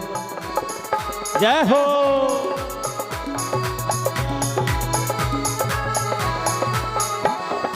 गोकुल तेरा टेढ़ो, वृंदावन तेरा टेढ़ो, गोकुल तेरा टेढ़ो, वृंदावन तेरा टेढ़ो, गोकुल तेरा टेढ़ो, वृंदावन तेरा टेढ़ो, गोकुल तेरा टेढ़ो, वृंदावन तेरा टेढ़ो, टेढ़ी टेढ़ी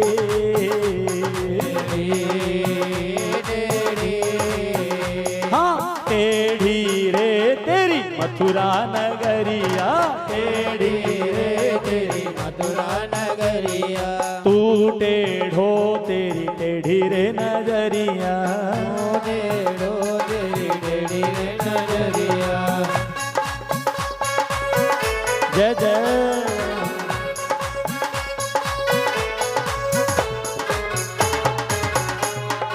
जय हो।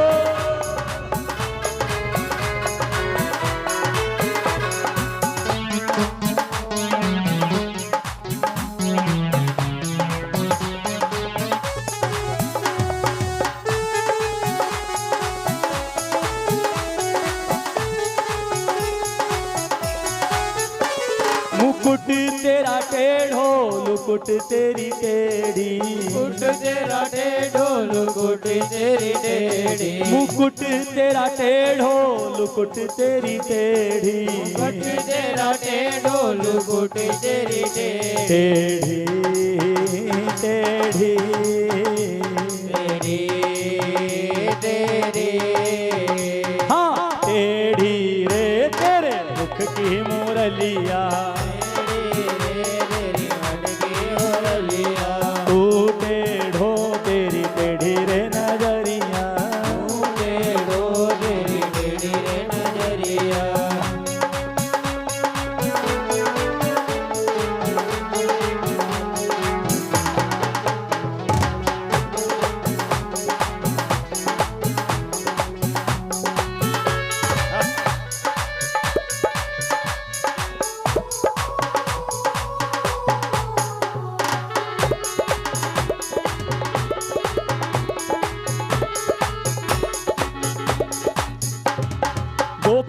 सब टेढ़ी ग्वाल सब टेढ़े, गोपी सब टेढ़ी ग्वाल सब टेढ़े, गोपी सब टेढ़ी ग्वाल सब टेढ़े, गोपी सब टेढ़ी ग्वाल सब टेढ़े, टेढ़ी टेढ़ी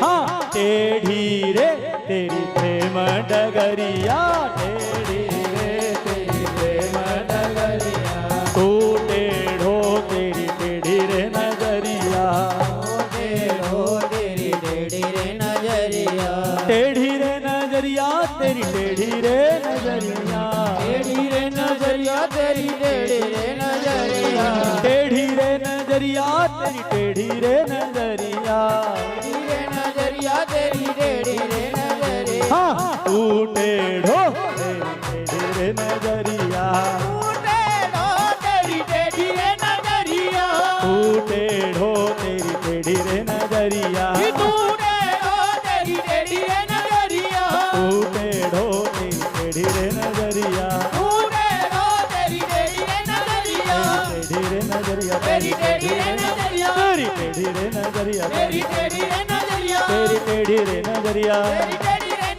तेरी टेढ़ी रे नजरिया, तेरी टेढ़ी रे नजरिया, हाँ तू टेढ़ो तेरी टेढ़ी रे नजरिया, टेढ़ो तेरी टेढ़ी रे नजरिया, तेरी टेढ़ी रे नजरिया, तू टेढ़ो तेरी टेढ़ी रे नजरिया, तेरी टेढ़ी रे नजरिया, तेरी टेढ़ी रे तेरी टेढ़ी है नजरिया,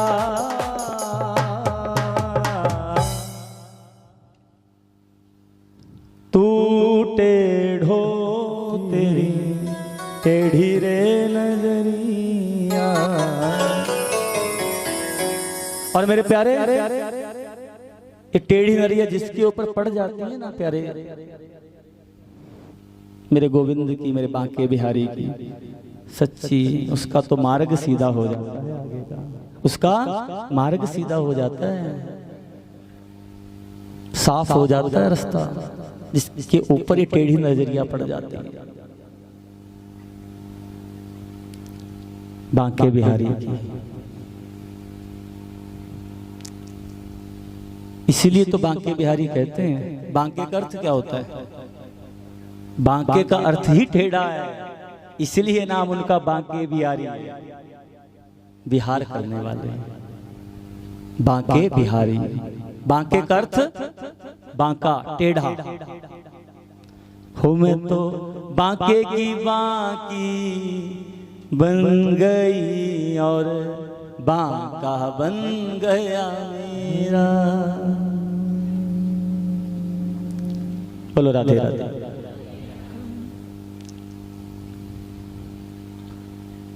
तो भगवान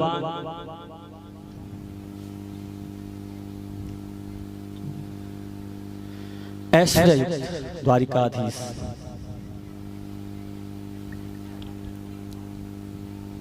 जीवन बिता रहे हैं, और एक दिन बैठे बैठे मेरे गोविंद को अपने बचपन के मित्र सुदामा की याद आ गई। किसकी याद आई? सुदामा की याद आ गई। और आज फिर सुदामा को याद करके मेरे कृष्ण आंसू बहाने लगे। सुदामा को याद करके आंसू बहाने लगे। प्यारे भगवान देख रहे हैं ना, 10 दिन हो गए हैं, सुदामा के उदर में अन्न का दाना तक नहीं गया है। ये देख रहे हैं भगवान, और सुदामा फिर भी परेशान नहीं, फिर भी धर्म से चलता है और कृष्ण कृष्ण कहता है। ये देख करके मेरे गोविंद रोने लगे। मेरे प्यारे, बहुत से भक्त हैं जो भगवान के लिए रोते हैं, लेकिन विचार करो वो भक्त कैसा होगा जिसके लिए आज भगवान भी रो रहे हैं। और सुदामा बड़ा गरीब है, ये कथा तो सब लोग जानते ही हैं। क्यों गरीब है? क्या गलती की थी सुदामा ने, जानते हो क्या गलती की थी? हाँ, कृष्ण के हक के चने खा लिए थे। और जो दूसरे का हक खाता है वो दरिद्री हो जाता है, वो गरीब हो जाता है। जो दूसरे का हक खाता है, इसलिए प्यारे दूसरे की प्रॉपर्टी मत खाओ, दूसरे का धन मत खाओ, दूसरे की कोई चीज मत खाओ। अपनी चाहे थोड़ी छोड़ दो, कोई बात नहीं, लड़ाई मत करो, दूसरे की मत खाओ। सुदामा ने क्या खाया था? चने। कितना गरीब हुआ। और जो लोग दूसरों की प्रॉपर्टी खा जाते हैं, चने ही तो खाए थे। तो सोचो जो प्रॉपर्टी खा जाते हैं, दूसरे का धन खा जाते हैं, उनका क्या हाल होगा? पता क्या हाल होता है उनका? बताऊं? आपने भी देखा है, कभी तीर्थ धाम पे तो गए होंगे, रेलवे स्टेशन पे तो गए होंगे, तो हाथ में कटोरा लिए बैठे बहुत लोग नजर आए होंगे आपको। आए हैं कभी? देखा उनको कभी? और शरीर कैसा होता है उनका? सारे शरीर में कोड़, पट्टियां बंधी हुई। क्यों है ऐसा? आप ही कहोगे, कर्म का परिणाम। कहोगे कि नहीं कहोगे? एक गरीब के घर में पैदा हो रहा है और एक अमीर के घर में पैदा हो रहा है। एक बहुत स्वस्थ है और एक बहुत बीमार है, कोड़ लगा हुआ शरीर में, खाने के लिए भी हाथ में कटोरा है, फुटपाथ है। क्या है ये? बोलो। कर्म प्रधान विश्व रचि राखा, जो जस करे तस फल चाखा। बोया पेड़ बबूल का तो आम कहां से? आम खाने हैं ना मीठे, तो कर्म भी मीठे करने पड़ेंगे, अच्छे करने पड़ेंगे। इसलिए प्यारे, हमें कथा सावधान करती है। अपने मन को समझाओ, लालच को, बुरी आदतों को त्याग दो, गलती से भी गलती ना हो जाए। बोलो राधे राधे। राधे। और अब बात करें सुदामा की, तो प्यारे सुदामा कृष्ण स्यासीत सखा, कश्चिद ब्राह्मणो ब्रह्मवित्तमः, विरक्त इंद्रियार्थेषु प्रशांतात्मा जितेंद्रियः। अगर मैं सुदामा के बारे में वर्णन करूं, ज्यादा नहीं समय लूंगा, 5 मिनट का आपके पास है। आज मैं आपको बताऊंगा कि सुदामा कैसा था, कौन था, क्यों उसने कृष्ण के हक के चने खाए। बोलो राधे राधे। राधे। कृष्ण स्यासीत सखा, कश्चिद ब्राह्मणो ब्रह्मवित्तमः। सुदामा ब्राह्मण था और ब्रह्म को जानने वाला था। कौन था? ब्रह्म को जानने वाला। क्या जो ब्रह्म को जानने वाला है वो किसी का हक खाएगा? इसको ब्रह्म बोध हो गया है, क्या वो गलती करेगा? नहीं करेगा ना। सुदामा ने फिर भी करी। क्यों करी मैं आपको बताता हूं। विरक्त इंद्रियार्थेषु, ग्रस्त में भी विरक्त की तरह रहते हैं, इंद्रियों को अपने काबू में रखते हैं, जितेंद्रिय हैं, भूख प्यास के ऊपर भी उनका संयम है। 10 दिन खाना नहीं मिले, नहीं मिला, कोई परवाह नहीं, कभी किसी से मांगा नहीं। लोग कहते हैं कृष्ण सुदामा भिक्षा मांगता था। अरे जिसने भगवान के दरबार में जाकर के नहीं मांगा, वो किसी से क्या मांगेगा? सुदामा के बारे में जानते कहां हैं? इसने भगवान के दरबार में जाके नहीं मांगा, क्या वो किसी से मांगेगा? सुदामा ने कभी भिक्षा नहीं मांगी। ब्राह्मण का कर्म क्या होता है? कथा कीर्तन करना, हवन करना, पूजा पाठ करना। और ब्राह्मण आता है, करके चला जाता है। कई बार लोग थोड़ा ज्यादा देते और कई बार थोड़ा भी दे देते हैं, उसमें भी उसको काम चलाना पड़ता है। वो तो लोगों को देखना है, संगत को देखना है, यजमानों को देखना है कि समय के अनुसार किसको कितनी दक्षिणा देनी चाहिए। बोलो राधे राधे राधे। लेकिन वो समय बड़ा भारी था प्यारे, अन्न के लिए भी तरसना पड़ता था। बोलो राधे राधे राधे राधे। तो प्यारे सुदामा के बारे में सुनो, बस 5 मिनट सुदामा के बारे में सुनो। पूरी कथा नहीं सुनाऊंगा, पूरी कथा आपको पता है, बस खास बात बताऊंगा सुदामा की। प्यारे प्रशांत आत्मा, सुदामा के बारे में भागवत में क्या लिखा है? प्रशांत आत्मा। शांत आत्मा उसको कहते हैं जिसे कभी क्रोध नहीं आता, लेकिन अगर उसे क्रोध दिलाया जाए तो उसको क्रोध आ जाता है। वो स्वयं कभी क्रोध नहीं करता किसी के ऊपर, लेकिन कोई उसको क्रोध दिलाए तो उसे क्रोध आ जाता है। उसे शांत आत्मा कहते हैं। लेकिन सुदामा के लिए लिखा है प्रशांत आत्मा। प्रशांत आत्मा का अर्थ होता है जिसको क्रोध दिलाने पर भी क्रोध नहीं आता।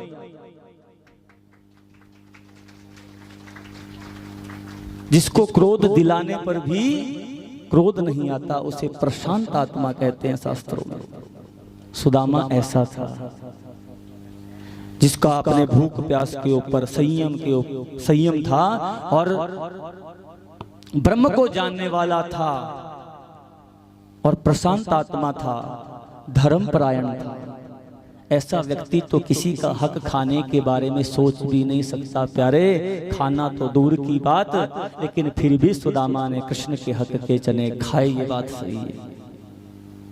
क्यों खाए, बस यही तो जानना है। दुर्वासा ऋषि हुए हैं जो संदीपनी ऋषि के यहाँ, जहाँ कृष्ण सुदामा विद्या अध्ययन किया करते थे, पढ़ा करते थे, वहां वो दुर्वासा ऋषि रोज भिक्षा करने के लिए आया करते थे, भिक्षा मांगने के लिए आते थे। और आज ऐसे भिक्षा मांगने के लिए आए तो गुरु माता ने भिक्षा देने से मना कर दिया। कहा कि हे ऋषिवर, आज आश्रम में आपको देने के लिए कुछ नहीं है। और दुर्वासा ऋषि लौट करके चले गए। लेकिन जैसे ही आश्रम के दरवाजे पर, गेट पर पहुंचे तो मन में विचार आया कि सच में आज आश्रम में कुछ नहीं है।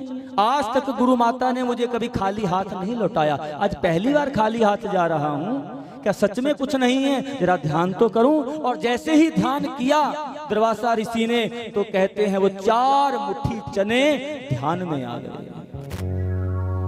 4 मुट्ठी चने ध्यान में आ गए।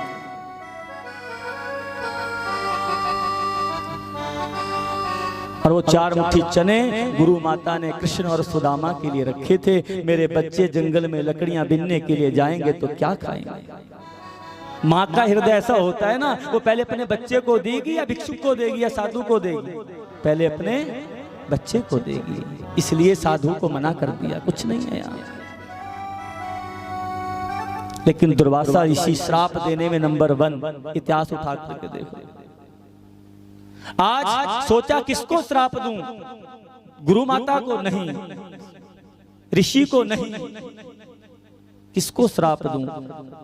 मन में सोचा क्या चनों को ही श्राप दे देता हूं। श्राप दे दिया 4 मुट्ठी चने को, जो खाएगा वो दरिद्री हो जाएगा। और वही 4 मुट्ठी चने गुरु माता ने कृष्ण और सुदामा को दिए। और सुदामा को इस बात का पता चल गया कि इन चनों को श्राप लगा हुआ है। सुदामा को पता चल गया। सुदामा ने जंगल में जाकर के अपने हक के, जो उसका हक था, उसको तो खाया ही। लेकिन आज सोचा कि अगर कृष्ण अपने हक के चने खाएगा तो श्राप के कारण दरिद्री हो जाएगा। लेकिन नहीं, मैं अपने गोविंद को दरिद्री नहीं होने दूंगा। आज इसके हक के चने खाकर के मैं दरिद्री हो जाऊंगा।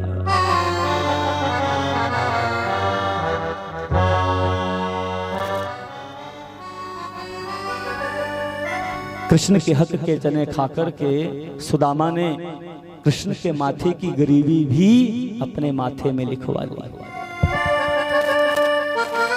इसको कहते हैं प्यारे मित्र,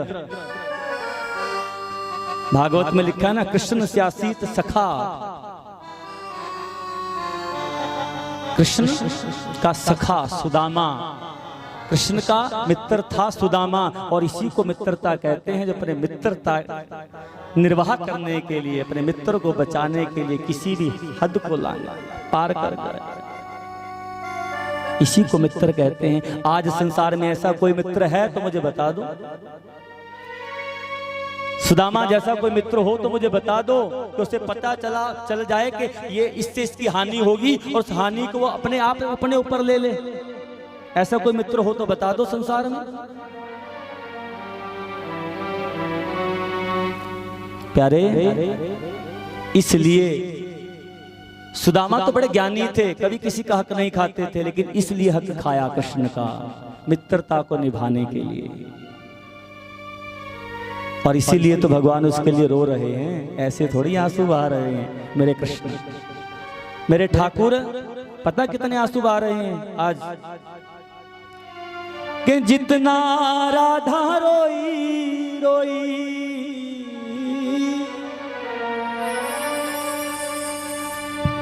जितना राधा रोई रोई कान्हा के लिए,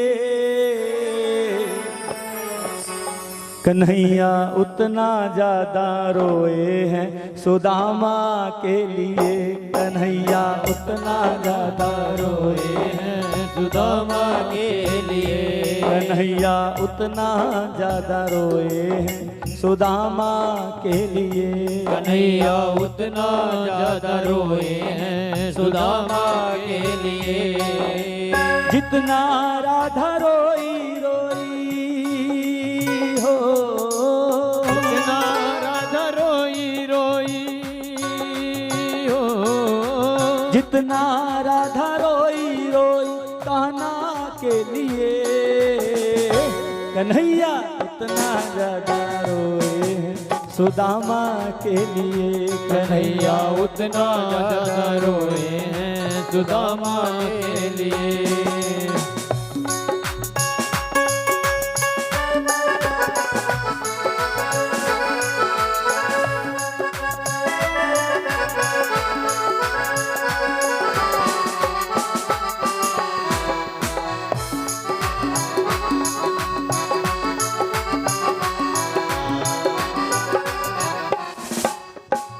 यार की हालत देखी उसकी हालत पे रोया, यार की हालत देखी उसकी हालत पे रोया, जब सुदामा श्री कृष्ण के पास आए,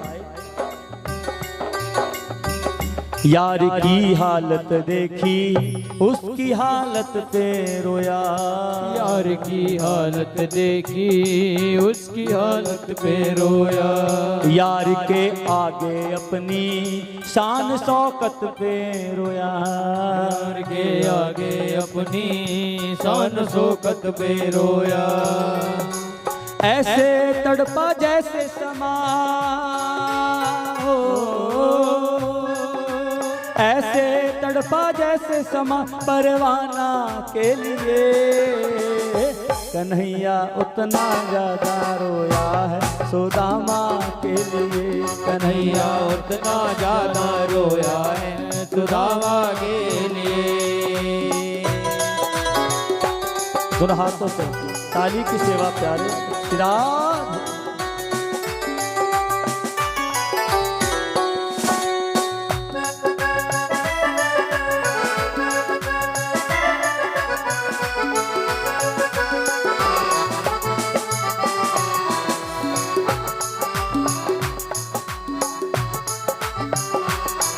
श्री कृष्ण और सुदामा के मिलन का दर्शन करेंगे हम।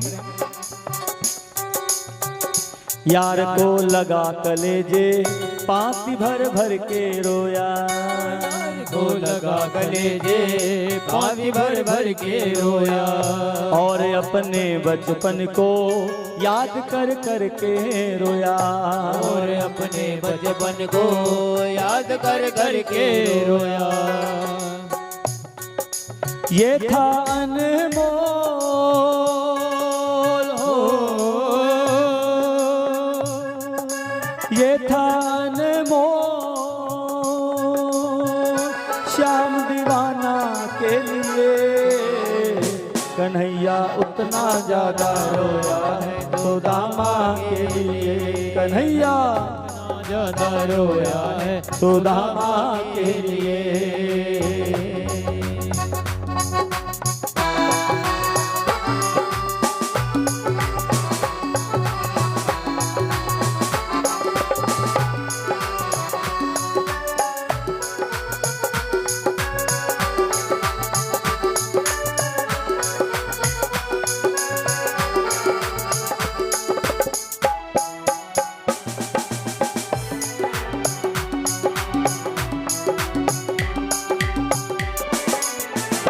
पाँव के छाले देखे तो दुख के मारे रोया। पाँव के छाले देखे तो दुख के मारे रोया। पाँव धोने के खातिर खुशी के मारे रोया। पाँव धोने के खातिर खुशी के मारे रोया। आंसू तेवर पाई बस ये हो, आंसू ते भर पाई बस ये हर जाना के लिए। कन्हैया उतना ज्यादा रोया है सुदामा के लिए। कन्हैया उतना ज्यादा रोया है सुदामा के लिए। कन्हैया उतना ज्यादा रोया है सुदामा के लिए। कन्हैया उतना ज्यादा रोया है सुदामा के लिए।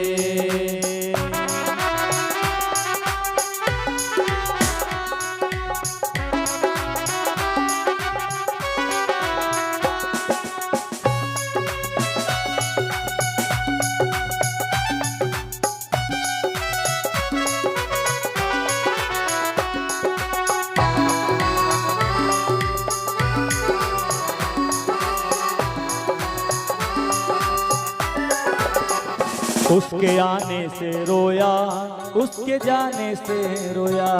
उसके आने से रोया, उसके जाने से रोया। हो के गदगद चावल के दाने दाने पे रोया। हो के गदगद चावल के दाने दाने पे रोया। उसके आने पे रोया, उसके जाने पे रोया। उसके आने पे रोया, उसके जाने पे रोया। हो के गदगद चावल के दाने दाने पे रोया। हो के गदगद चावल के दाने दाने पे रोया। बनवारी वो रोया बस हो, बनवारी वो बोया रस याराना के लिए।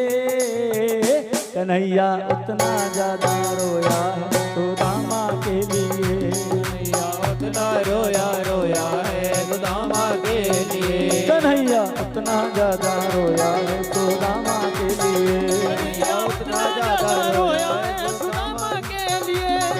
जितना राधा रोई रोई ओ, राधा रोई रोई ओ, जितना राधा रोई रोई कान्हा के लिए।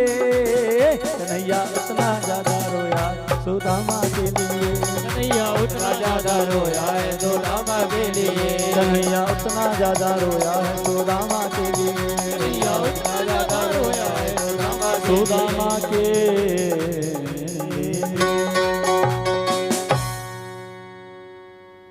बोले भक्त और भगवान की जय। सुदामा भक्त की जय हो। द्वारिकाधीश श्री कृष्ण भगवान की जय हो। तो प्यारे ऐसा था सुदामा, ऐसा है सुदामा, ऐसा है सुदामा।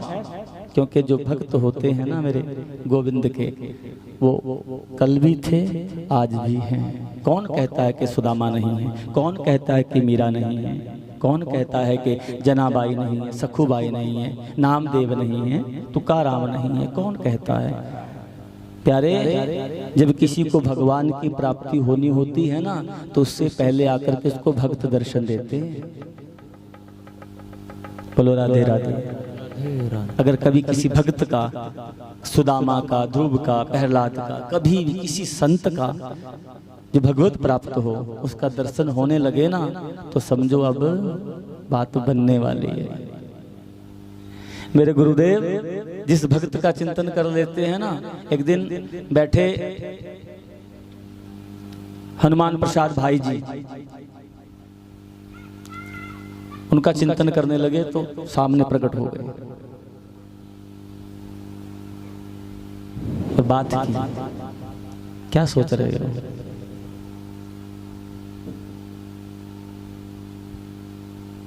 कुछ गुप्त बात की, भक्ति की बात की।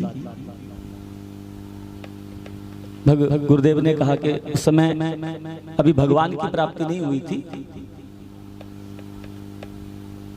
पहले भक्तों की प्राप्ति होती है ना, भक्तों के दर्शन होते हैं, ऐसा। बोलो राधे राधे राधे राधे।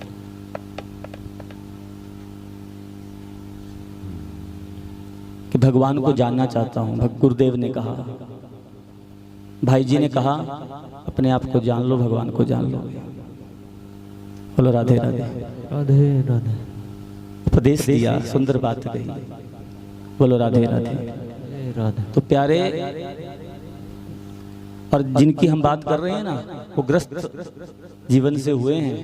हनुमान प्रसाद भाई जी पोदार, गोरख, अपने धार्मिक पुस्तकों पे लिखा होगा, गोरखपुर प्रेस जो है, प्रिंटिंग प्रेस जो है बंबई की,